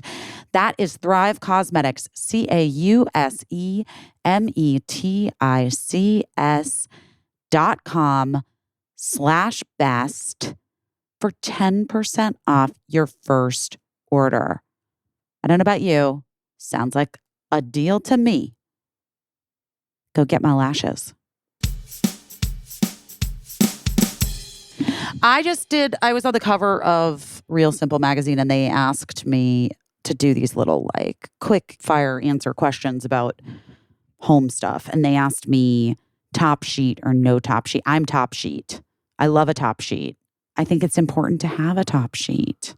And that's why I'm so happy that I have Boll and Branch. Because Boll and Branch is incredible. You can feel the quality immediately. The sheets are buttery and breathable. They get softer with every wash. The bedding has honestly helped me sleep better at night. I love to get cozy with it. It looks so good. The best-selling sheets. Best-selling sheets. The best-selling sheets. Guys, they're best-selling for a reason. They're made with the finest 100% organic cotton. They're completely free from toxins. They're buttery soft, super breathable, perfect for the warm months ahead. Millions of people love them. Over 11,000 5-star reviews. Guys, 30-night worry-free guarantee. You can wash, you can style, sleep in their sheets for an entire month. If you don't love them, you can send them back. You're not gonna. That's not gonna happen. Because Boll and Branch has the airiest sheets, the most cloud-like duvets, the fluffiest pillows, so much more. 14 versatile colors in all sizes. Designed to feel incredible for all sleepers. Made without toxins. Free shipping and returns on all U.S. orders. Guys, sleep better with the softest, most breathable bedding from Boll and Branch.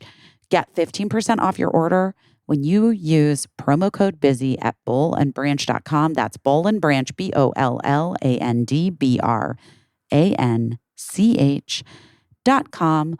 Promo code BUSY. Exclusions apply. See site for details. What's so wild too about like sort of influencers is there's so much talent on these apps that, kind of like especially music, like look at how like TikTok has been utilized to like make these songs blow up and these artists.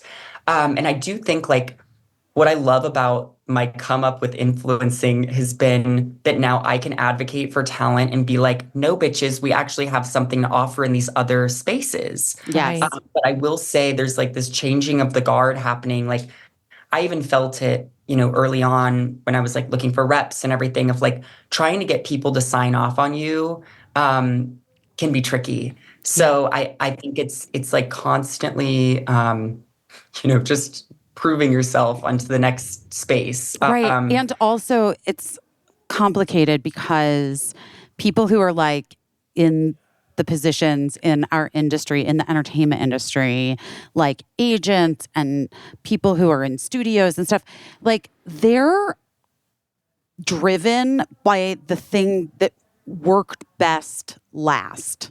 Right. Does that make sense?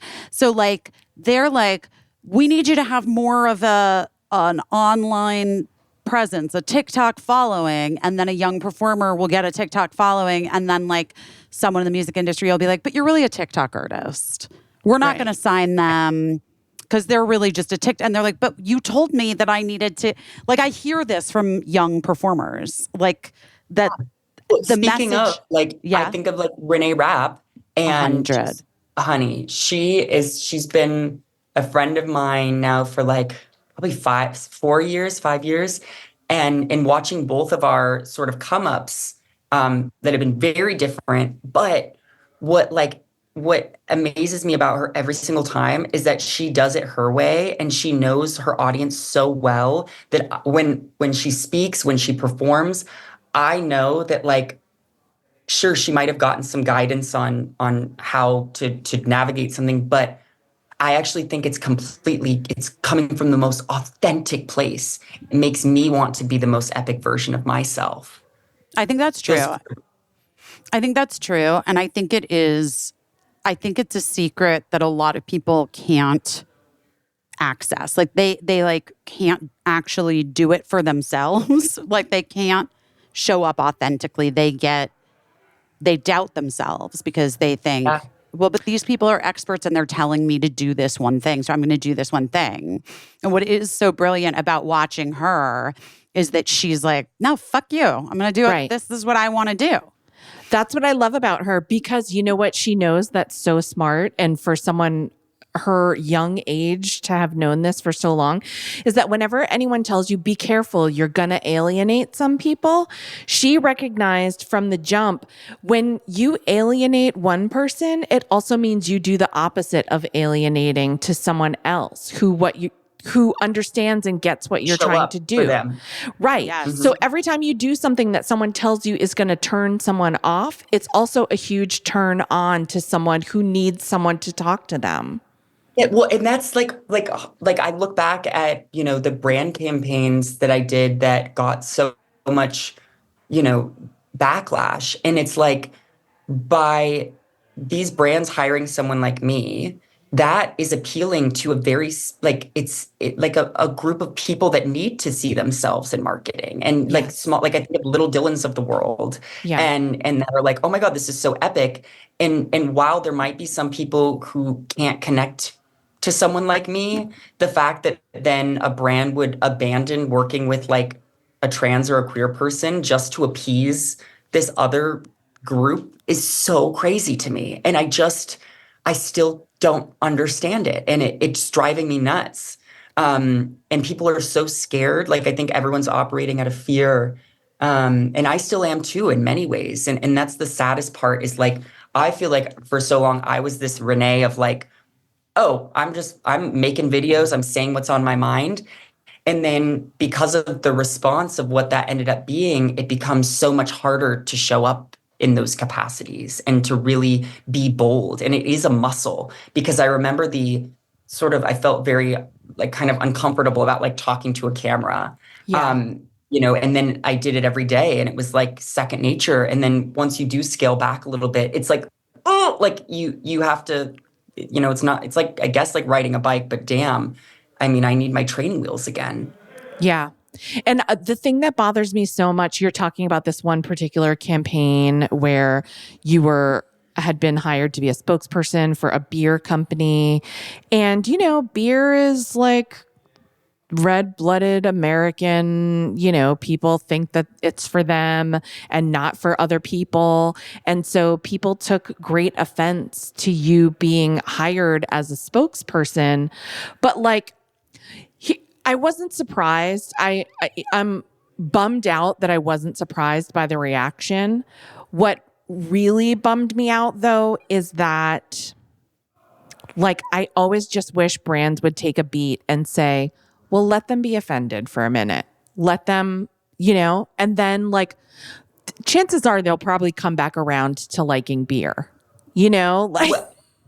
And what's so funny about that specifically is, like, I was like the biggest beer drinker. And the funniest thing, I've never talked about this, but I was my friend from college, like we were at a tailgate, and I actually had that brand of beer, and I was playing like beer pong. Or no, we were doing, shotgunning beer.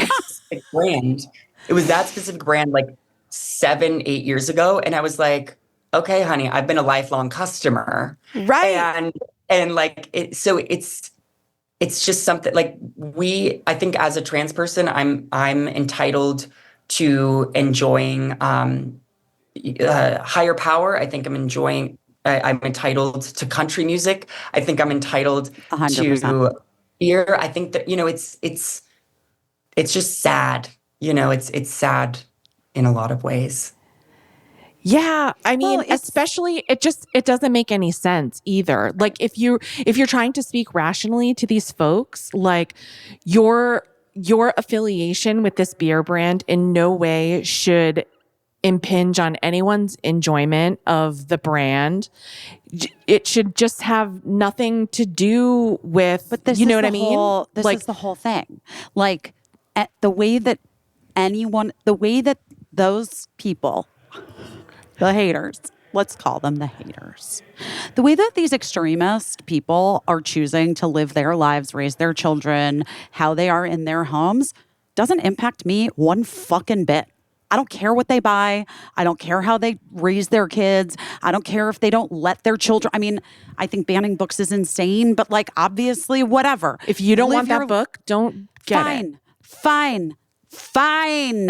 Buy the beer and dump it out if you want. Keep in mind that these campaigns were only living on my personal pages. These weren't even anywhere to the public. I have to tell you something. I want to say to anyone that like took offense to it, like because they love this beer so much, they love this brand so much, and I literally don't even understand. Like, my friend Dylan is only trying to make your favorite beer more powerful and more, like expand into other markets, available in more places to more people so that you can get this beer that you love so much anywhere in any restaurant. Any of this is like, it's a business and it's a smart business decision, but then not so smart ideas take over. And that's what is offensive to me. I'm like, all Dylan's trying to do is like make more people love the beer that you love. I would think you would want that if you really love it. By the way, just like expand a thing to her audience. Yeah. Do you know what I mean? It's not even about it's just like expanding it to her audience, which I remember when this went down, which was not that long ago, but when this went down, I was like, oh, Birdie, my older daughter was trying to explain it to me. And I was like, oh, so there's like a new commercial that was playing during basketball with Dylan. Yeah. And Birdie's like, no, Mom, that's what's so insane. It was literally just like, I was like, ugh. This was a post? This was a paid post? The amount of, misinformation that gets spread, because I'm still, to this day, I made a video on day 12 of my transition about, a woman had asked me for a tampon in a bathroom next to me in a stall. And I was like, oh my God, I felt embarrassed that I didn't have one for her. And it made me start thinking. And I picked up a few tampons for I would carry one just in case. Yes. And then I got, to be fair, I never have a tampon on me for anyone. So, well, now I don't think either, that's really because nice. of what spiraled was like, I got blamed for the tampon shortage. And then there was point I did. And then there was one point where a tampon brand did send me like a few boxes of tampons. And still to this day, I'm trying to tell everyone that I never had any sort of campaign. I never had any sort of like commercial. And I'll see comments where people will be like on TikTok saying like, well, I just still can't believe she did a tampon campaign video of like a commercial. I just think that's wrong. And I'm like, where did we find that? Where did we hear that? Like, and it's so frustrating with the beer brand as well, because it was like, they sent me one can, I put out one video on Instagram, and all of a sudden I am, running on what you're the new face. You're the new face. You would think that I was, Well, that's why it was really this is also, to me, part of the larger conversation of the media's the legitimate media's participation in continuing, especially, we know, like transphobia, trans hatred, giving people this platform. Yes. And one other example that really comes to mind is like, I was named Woman of the Year by Attitude Magazine in the UK last year. And that is a queer magazine. Mm-hmm. So it was a very like queer subject base of like who the recipients were. Yeah. And the people online were just going wild. And it was like, no, this wasn't even for your community. This was for us. Right. And I just think that like, do some research, do some, like background checking into some of this stuff, because it's just wild. It's really wild. But it is wild. And it's so not reflective of you or how you're trying to show up for your community in this moment, and how you have been trying to show up for yourself and your community. And it is really fucking unfair, and I'm sorry. Thank you. That's okay. I think I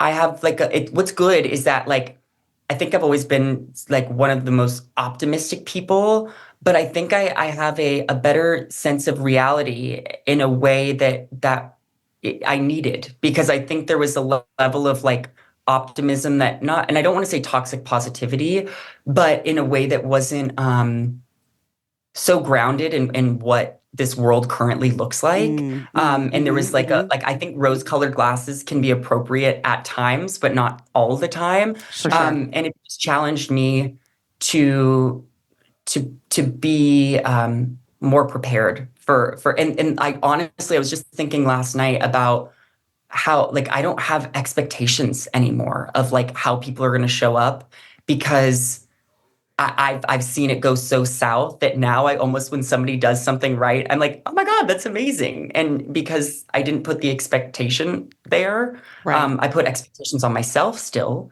But I think, yeah, it's whoo, woo. It's a trip. It's a trip. And it bums me out that, well, it bums me out that you're like surprised and delighted by people doing the bare minimum of like goodness. Like, you deserve better. You're such a good person. You not only come out for your own community, you come out for a lot of communities and a lot of people. And so that's what really just, it's really frustrating to me because you're just trying to live. And so like somebody getting mad about a paid post that was on your social media that they shouldn't have even known about, except people wanted to be mad, is frustrating to me. Well, people wanting to be mad and then right-wing media trying to spin it into more. And then, and honestly, all media just trying to make... I was going to say, and then, like, because that's how it happens. Like, right. The right-wing media starts it, and then the other media is like, oh, this thing is happening. We got to talk about it. And it's like, actually, you don't. It's not. It's a little bit not a thing. Well, and I think what I am so happy about is like, really, my mental health is now being prioritized in a way that it wasn't when I initially was going viral. And I actually remember a few months before that ad went live, I had skimmed the surface of controversy in other, in smaller capacities. And I had started poking around for like a therapist or someone to talk to that was equipped to handle like people in the spotlight. And I wasn't getting a lot of answers. And I was shocked because I was like, how are we all like doing this and like getting thrown in the washer machine and then coming out and not having somebody to like hang us to dry? And so I found a life coach who works with a lot of people in the spotlight. And thank God, because like even I had a gender specialist before, and I'd come in to our sessions with him and I'd be like, this person's saying this about me on the news, and I got offered this campaign. What do you think about this? And he's like, oh, honey, this is not my area. Like above my pay grade. Like, I don't know. and so I think I had to like be vocal about what I needed, which was someone who was ready to kind of like help me navigate. And I found that. I also think I've like set sort of a precedent with the people I work with on my team that like they now know I'm a very like I operate with emotion. I need to talk about things. I need to I often will have to go with my gut. And that always go with your gut. But I wish that there were different priorities for all of this. I do too. Because I also think like from what you started saying, which is that like when the impetus behind you sharing your journey was really thinking about baby Dylan and what you didn't get to see when you were little represented so that someone else doesn't have that experience. And I don't mean baby. I mean like wherever people are in their journeys. Do you know what I mean? It's so important to have representation and see other people's experiences and hear them, and because we want to connect, because we don't want to feel alone, because we don't, and especially trans people, anyone who's othered in our culture, but especially trans people.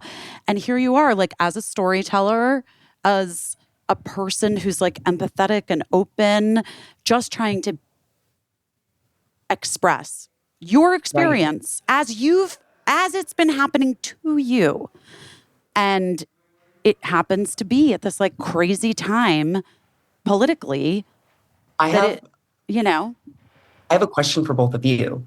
If you had yes. advice on like how to find like sustainability in this wild west of media and the industry, and still showing up like as your true authentic self, how have you done that? Like how have you sustained?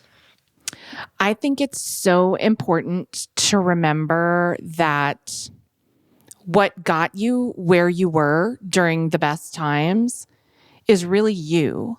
Like sometimes I have this weird thing where I do a meditation where I look at my hands, where I'm like, I'm at a moment where maybe I don't have a lot going on, but I always use my hands to go to my keyboard to write the next thing that's going to be like, and that my hands are always with me, and those are my tools. And that's what you're always going to have those tools. No one can take that away from you. So I think that I go back to myself. Like I'm the person, and I have the tools to do the same thing that I've done in the past. And I can start almost again. I can almost start new, but you're not really starting new because you have all your experiences and everything that you know. But I have felt a lot, probably like 1,000 times I've started new. And and I don't really need anything more other than what I initially brought the first time. Like, and that is for some people. And I'm so lucky, that like what I do is for some people. And it's always the hope that more and more people will discover what it is that I do, and that will be for them as well. But even if it's just for 100 people, then I consider it worth doing. Yeah. And I would offer, I have two things to offer to you. The first is something you already said, which is like, you have to go with your gut. This is the only thing you have to do in this moment in time. I think this is why you're here in this moment, is that you were just going with your gut. It was all instinctual. And so you need to continue to be able to like tap into that. And then in terms of like entertainment proper, this is the thing I've said before and I'll say it again. And Dylan, it is like literally, I have been working in this business now for 25 years. I've been on television for 25 years and in movies. And it's the greatest thing that I've heard, which is that in order to have a long-term sustainable career, you have to have three things, which is be very hardworking, be very talented, and generate goodwill. And that's just with the people that you work with, the people that work for you, every set you walk onto, every stage you walk onto, all the people behind the scenes, like making sure that you're treating everybody respectfully and kindly, which goes without saying, and I imagine isn't an issue for you, but obviously it is an issue for so many.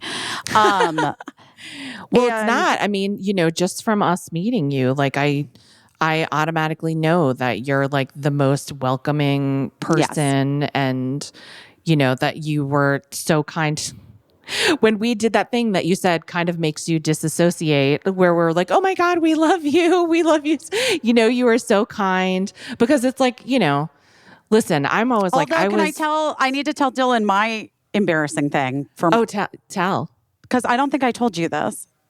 When you were like, Renee and I are really close friends, I don't know if you saw my face like go like a little bit, because I did know that you did musical theater before. Yeah. And I was like, what the fuck was Dylan in with Renee Elise Goldsberry? Because I'm on the show. And I had just been doing press for Girls 5 Eva. So like in my head, I was in like the Renee Elise Goldsberry space. And I was like truly like it was like that meme of the person solving the equations. I was just like, because you were like, we're like very close friends. And I was like, We're like, listen, Renee is an amazing woman who contains multitudes. And you guys could be very close friends. we haven't, we haven't met yet, but maybe this is the start of that. Maybe.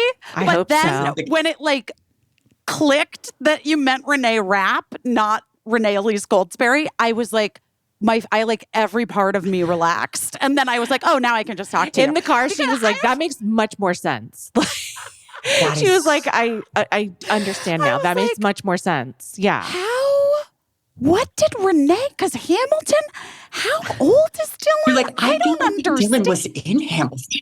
I was like, I was like, maybe Dylan was in Hamilton. I don't know. Truly, my brain broke for Oh my God. 2.5 minutes, 1 minute, maybe. Thank you for that confession. We are like, it feels very even playing field now. Okay, good. Because it was. Have you done Broadway yet?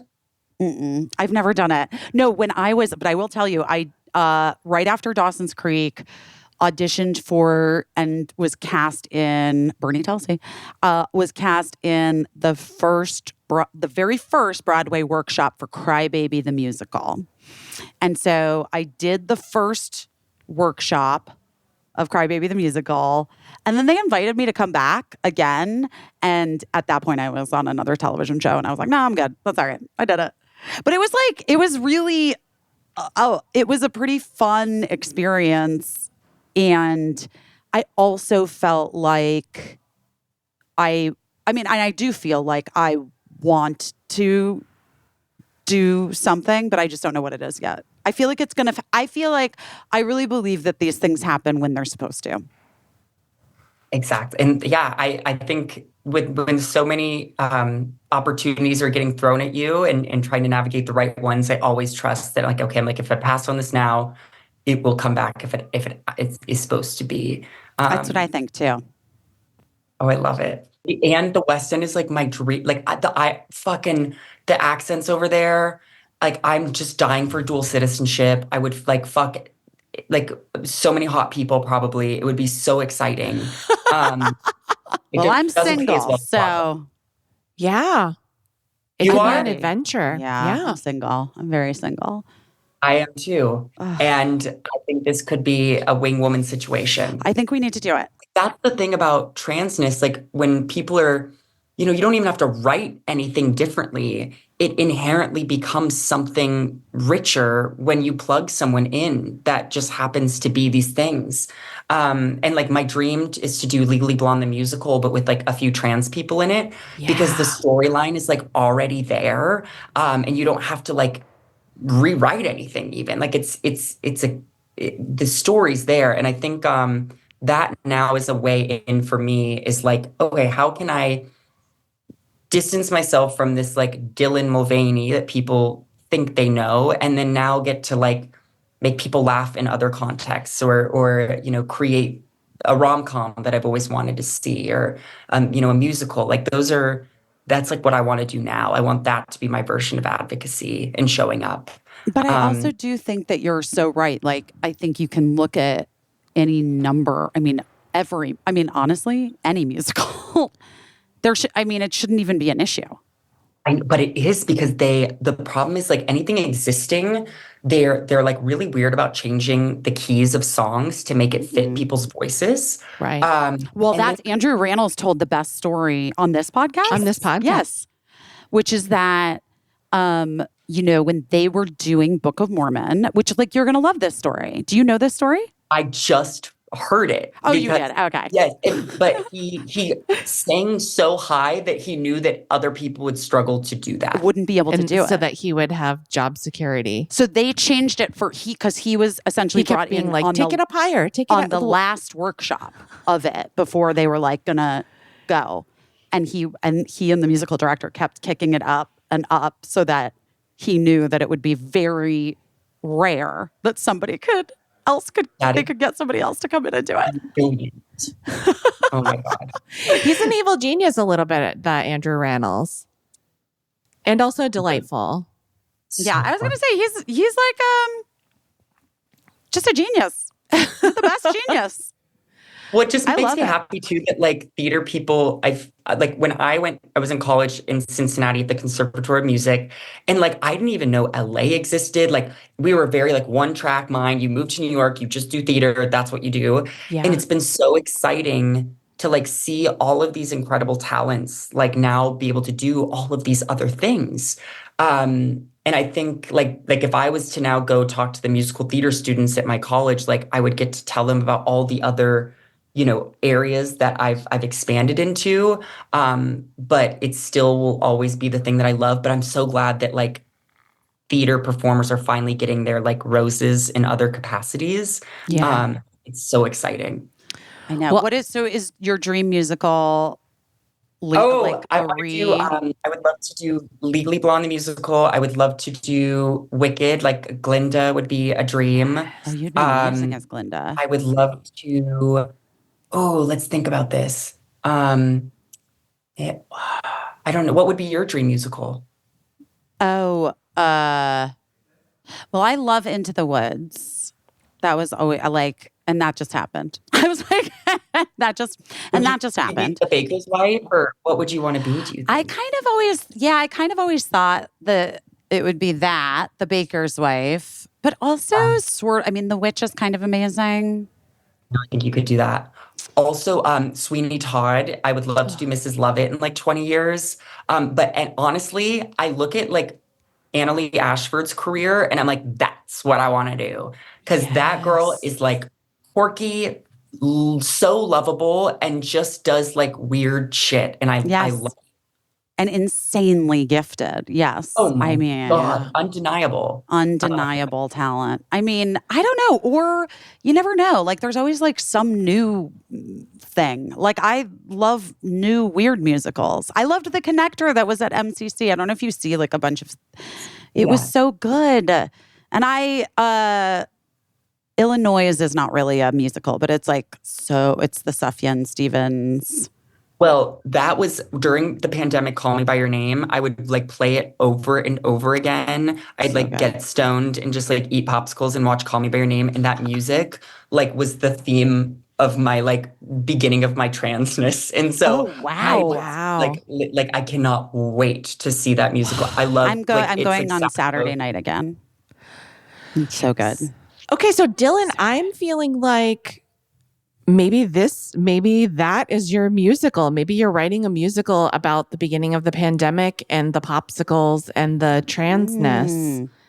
Well, there might be some of that in the show that I'm writing. It's tailored towards sort of my realization going from being the gay best friend to having a gay best friend. Yes.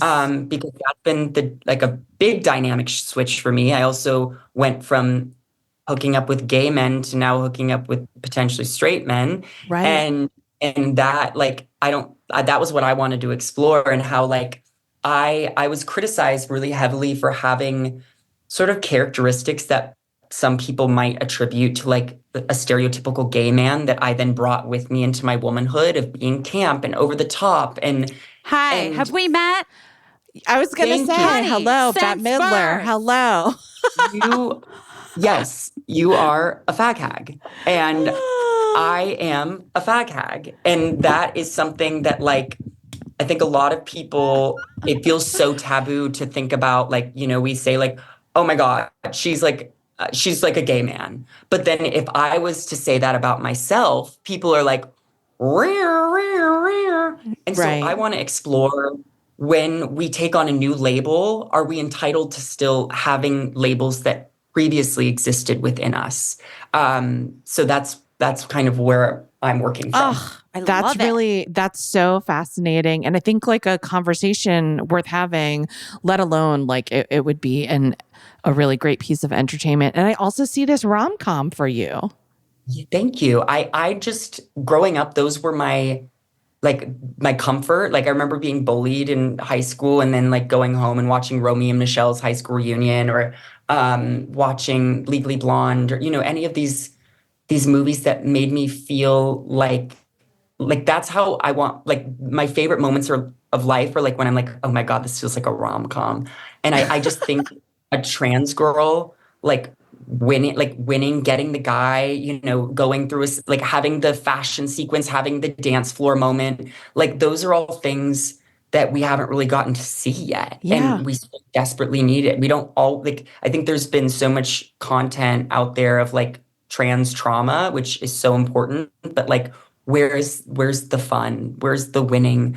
And I And think do you that's, I mean, just in real life, Dylan, are you able to have the fun? Are you having your dance floor moments? Are you? I'm getting Okay. back to it. I think I had it for I had such like a lust for life in the early part of my transition because I was so free and there was like, it didn't feel as heavy. And so it Yeah. kind of, and also I was getting all these opportunities that I was like, this is amazing. And now what's been really cool is like I have two new girlfriends in my life that are they're trans, Josie Toda and Miss Benny, and they're also actresses and they're a little younger than me, but they've taught me like how to have fun again. Like we go to this dive bar in Hollywood, and it was where I had my first girl kiss last summer on the dance floor. And like it was ABBA's "Take a Chance on Me" was playing. I mean, Um, iconic moment. and then after that, like I would go back and I would point to like the hottest guy on the dance floor and he'd like come over, we'd like make out and then I'd go home. But so I am having those messy, silly, fun moments in my life. And that was something that I feel like I did also put on hold for a second too, because I was like, Yeah. oh, well, I can't ruffle any feathers or I can't, especially like I feel like I almost infantilized myself a little bit at Yeah, the I start understand because that. I was so scared of being sexualized. Yeah, Yeah. And I now I'm understand. like, oh, I'm a woman that like wants to have these other experiences and I need my, followers, my loved ones, all of these people to like allow me to do so. Yeah. Yeah. Oh, I Yeah. love it. Good. So That I makes might me be so bringing happy you to to, hear. we might be going to a dive bar and making Next out with time I'm people. in LA, honey, I'm not kidding. I'm calling you. Do it. Please. I'll I drive need the you guys kids to home when take you're me out. drunk. Thank God. We're going to need it. I'll be the designated driver. Sounds Busy like hates my driving, so I was like, but I'll she'll just be- take an Uber because then I can be mad at that person and it won't impinge our friendship. you'll be drunk. You won't even know. You'll think my driving's great. Maybe. Busy's heckled my driving when she's been drunk. When I've, That's what I'm saying. Whatever. I mean, it's Dylan, we don't need to give you the whole history of me driving Busy when she's drunk, but she did. No, heckle and you've me. been so generous with your time, and this has been so fun. I really enjoy you both. Like this was so lovely. And what's fun too is like I'm down to talk about this stuff when I know that like I'm in good company. And I think there's some people that, might want to hear my story that for different reasons, but I've always felt so safe with you from the start. And so thank you for having me. And I'm so happy. I can't wait for more fun things to come. I know. We just me really too. like you, and like I so firmly believe like sometimes you just meet a person and you're like, that's a good egg, like you just feel it from the jump, and you're just such a kind person and you have such a light inside of you that I'm so happy that you came here today, because it makes me happy that our friends are like getting to know you a little better, and we'll be like, yeah, Dylan's a great egg. Me too. Also, Dylan, because like I do, just because I work with the ACLU and I do all of this work, started like in the abortion space, but obviously like Chase Strangino is like a really good friend of mine. I don't know if you know Chase. You probably do a little, Totally. or at least, yeah, okay. And there's just it's so. What is so apparent is that the attack on transness, the attack on women's bodies and bodily autonomy is the same. It is the same fight, the same conversation, and it is about suppression and control. And specifically with transness, and it used to be this way about abortion, and they've like pivoted a bit toward going harder at trans people since the fall of Dobbs, because it turned out people were like, oh no, wait, this actually is terrible. Like, Right. Right. And a lot of trans people were getting their gender affirming care at places that also provided, services for family planning. Right. And I think that I actually am on the same hormones as my mom right now. And so that's like, it's one and the same. And Right. it's so 100%. And it all boils down to the fundamental truth, which is just that, like, the wonderful thing about what is supposed to be the wonderful thing about this country in particular is that you don't have to agree with your neighbor, but they're allowed to live their life the way that they want to live their life according to who they are and the things that they believe. And, for these right-wing extremists, they've really like pivoted towards attacking trans people specifically and specific trans people such as yourself, because they're betting that there's enough people that don't know a trans person personally to be able to say, wait, actually, hold on a second. Those things that you're saying isn't true. That's not true. That's a lie. They're not grooming. Trans people are just living there. They're not grooming my kids. They're not doing these things that you're saying. They're betting that enough people of the public don't know a trans person. And what is so fucking beautiful about you being on this podcast, about you being out there as a public-facing persona and a performer and a like talented human that is lovable and flawed and just like a person, a real person, is that there are people, I'm sure, who think they don't know a trans person, and we all know that they do, but you know what I mean? Right. It's the same. Right. But now they know you. But now they know you. And even listening to this and you're today, their friend. They might have had a different perception of who I was or what 100%. I stood for, or, I think also like, there's a level of, I never want to say that I'm like putting a character on, but I definitely think it's a heightened version of myself. And so when I get to just like talk to people, that's the version that I want people to really know and see. And it's people like you who give us the platforms to do so and to like share our stories and our voices. And like my honey, family. You don't need me. You're doing it, but you're doing all the work. But like, I just want to say, I just feel like it's so valuable. And I am like, I know it. I can't even imagine how hard it has been for you at times in these last couple of years. But I just want you to know, like, we see you, we love you. And on a smaller scale, like my family who was so conservative, like I have seen them make a 180. So like I actually have seen tangible change. Yeah, and that's why it's still worth it to me to like talk about all this and to, because they knew that I wasn't a monster. They knew, my heart, they knew my values, they knew all these things. And then I happened to be trans. And I think that was, something, it was, they oddly had to like grieve their son, but they also then gained a daughter. And now, like, I know that it's possible. I know that that's, the more that I can be around people. And it's also funny because I thought for the longest time that like, I was like, oh, I'm like, I've got a, young audience. This is mostly like, I'm helping like open the minds of Gen Z. But then I've had a few interactions lately with like, men in their like 60s or 70s, these like straight white men that I'll like meet at these dinners. And like, I remember sitting next to one of them and he was like, oh, you're that beer girl. And then by the end of the dinner, he was like, could I get your email? What if I have any other questions for you? Or he was like, I'd love to have you, but we should get dinner and da-da. And I was like, oh my God. Like I knew that like I had, just like changed him a little tiny bit and it made me so happy. So I think, it's never, assume that there's a demographic that you can't reach or that you can't touch the heart of or whatever that might be. I believe it. And I believe if anyone can do it, obviously you can do it.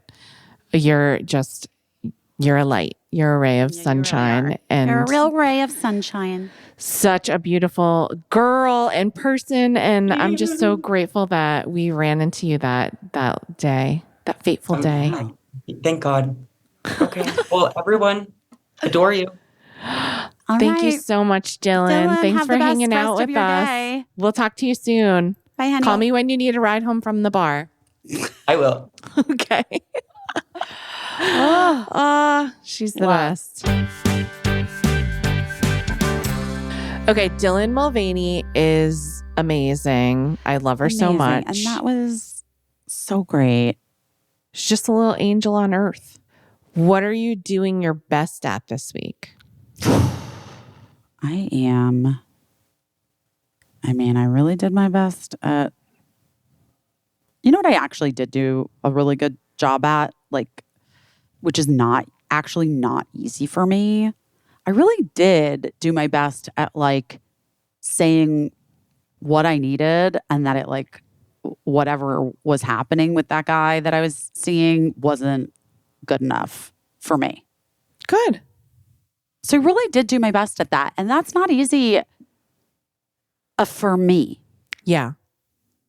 Historically speaking. Yeah. And I also was like fine with just saying it all because I'm like, I think previously in my life, I think I wouldn't because the hope would be that like, I don't want to like I don't want to never hear from that person again. Right. And it's like, I'm talking about it on this podcast. I don't fucking care. Like, it's not enough for me. It wasn't good enough. It isn't what I deserve. And I guess they didn't like me that much. So that's okay. I mean, that is what it is. But that doesn't need to continue to be my problem. Yeah. Yeah. Right? No, yeah. You're 100% right. Yeah, I think that's courageous. Well, I keep making it seem like work and relationships are the same. But when you're negotiating something, they always say, be ready to walk away. Like, you're saying what you need, whether you're saying the salary that you want or the price that you want on something, you have to be ready to walk away if the person says like, you can't have that, and so that's what I think you went into that conversation saying, here's what I need, but you were ready to walk away. And when he said he couldn't deliver what you needed, you walked away.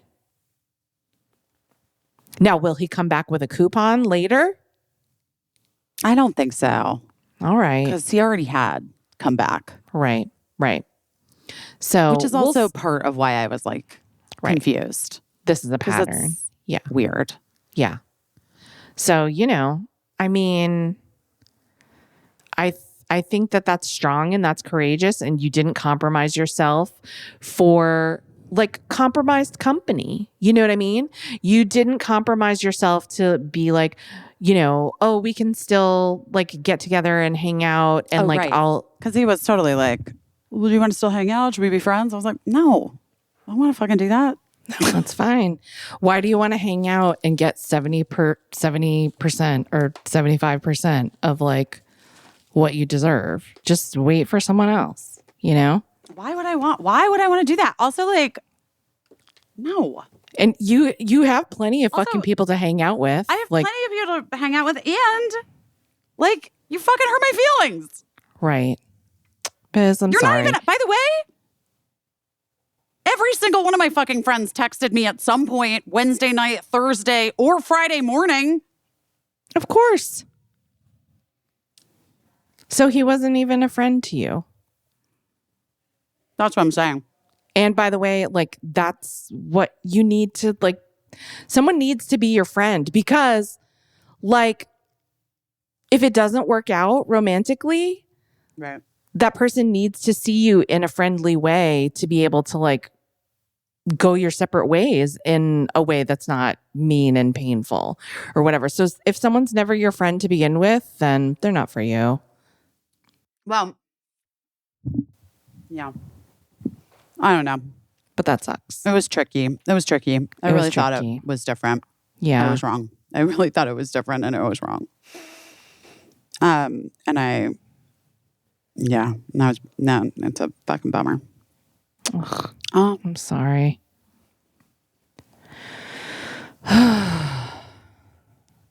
Well, here, I did not do my best with that whole mouse situation. I really tried to I don't deal think with it. anyone could have. It was not. It was stacked against you. Yeah, I kept trying to psych myself up and be like, are you kidding? Like, just go in there and deal with it. And like, I couldn't. It's like, something in my reptilian brain just it wasn't allowing me. Oh my God. It was like, I just couldn't. So I felt terrible about that. Upsetting. It wasn't. Every time I went to go see what was going on with it, it would like rise up off its deathbed like an old Italian lady. It was it was like Moonstruck, but with a mouse on a trap. It was terrible. What I did do my best at is that like this show, so much is happening, and like between the podcast and the show and like things that we're doing related to the show outside of the show, it's all a lot and it all keeps coming, and there just is it's like nonstop. It's really nonstop. But this is the first time where I'm just like, I'm not losing my shit. I'm not making myself sick. I'm just like, it'll get done. Like it will get done, like to the best of our ability. And like, and I really truly feel like everyone is just doing their best and we're figuring stuff out and we're sort of doing it on the fly but this is the first time where I just don't have a real pit in my stomach over it, because I don't know why, because I guess I've just grown up, where I'm just like, there have been times when like the smallest thing just sent me spiraling and I just felt sick to my stomach about something that didn't even have to do with me on a show that I'm working on. And like now it's kind of like just a small team and we all have something to do with everything. And like, I'm just not spiraling. I refuse to spiral, which I think is such a sign of maturity, and just like, this will be okay. It'll get done. And like, it'll be fine, It'll be fine. And so far it's been so fun and fine. And the shows that we've made, I've had so much fun. Have you had fun? I'm trying not to eat on camera. That's very sweet of you. Yeah, on microphone again. Yeah, we've been having I think we've been having the best time. But like, also, I just want to say, I do think there's something about like how chaotic and how time crunched it is. Yeah. That I almost feel like it's caused you to be like so zen. Do you know what I mean? Like you're just like in the eye of this like tornado. Yeah. And you're just like, here we are. It's happening. It's happening. Here we are. Because I just feel like, well, all you can do is like what's in front of you. I always say like eat the dinner that's on the plate in front of you, and then you can move on to but I've had so many plates in front of me and it's just plate after plate after plate, but it's okay. Like also what I keep saying is that like all of this is supposed to be fun and we're so lucky to be able to get to do it. And we're so lucky to have an opportunity to do it, that to like squander it by spiraling or stressing about whatever's like beyond my control. Like if some person that's a guest that's on the show is supposed to call me to talk about what they're doing and they don't call me, like there's nothing I can do about it, So what am I going to like puke? Like in the past, yes, that's what I would do. And I would be like calling you and being like, busy, I'm so sorry, so-and-so didn't call me at all. Like it doesn't make any sense. And it's just like the better thing to do is not puke and just think of something that's going to work and that it'll be fine. Like it'll be fine. It's supposed to be fun. And it is. Yeah. So that's a nice thing to move all this like dumb shit that I used to perform and do aside and just have fun and be like, it's fun. Like, I love like sitting around with our crew and talking to them about all the stuff that they've been up to. And like today we had a real rousing conversation about Le Creuset, and it was like my kind of shit that we were talking about. And I was like, if I was like flipping out about what's going to happen tomorrow, I wouldn't have time to have this very deep conversation about Le Creuset and how much we all love it. I love it. I think it's great. It's a good time. I think it's great. How's your food? Honestly, it was great. Oh, good. Teriyaki chicken bowl. Oh, thank God. Thank God. Really hit the spot. Yeah. Well, guys, we love you so much. We hope that you love Dylan as much as we love her. We hope that you tune into our show tonight on QVC Plus at 10 p.m. We know there's still like some people in other countries can see it. Some people were able to see it and now they feel like they're not able to see it. We're trying to figure it all out. At some point, we'll figure it all out. I feel so bad because people are messaging me like asking how to get the app, and I'm I don't know, babe. I'm not like a good tech support person. I'm the last person who can it's like offer. Kind of not our journey, but yeah. But I'm like, definitely ask QVC Plus. They're all over social media. They're super responsive and they've been so helpful to people. Definitely just like search around on whatever, if you have like a Roku or a Fire Stick or whatever it's an app for your smart TV. And if you don't have a smart TV, you can also hopefully watch it on plus.qvc.com on your laptop, phone, or tablet. But other than that, you can also download it on your phone or tablet. The app? Yeah. Oh, see, I don't even know that. I didn't even know that was just a thing. Find a tech savvy friend, husband, ex-husband, child. A lot of my kids are the ones who always help me download an app on the smart TV. But thank you so much to all of you on our Facebook group who have been helping each other figure out how to watch it. And that is so cool.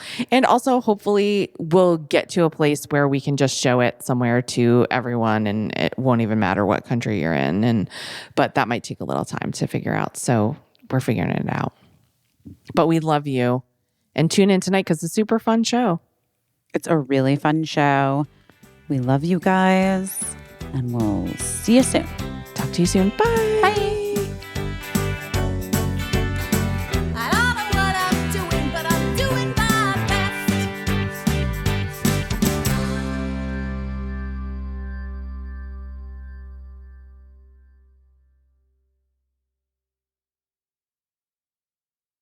Oh, no.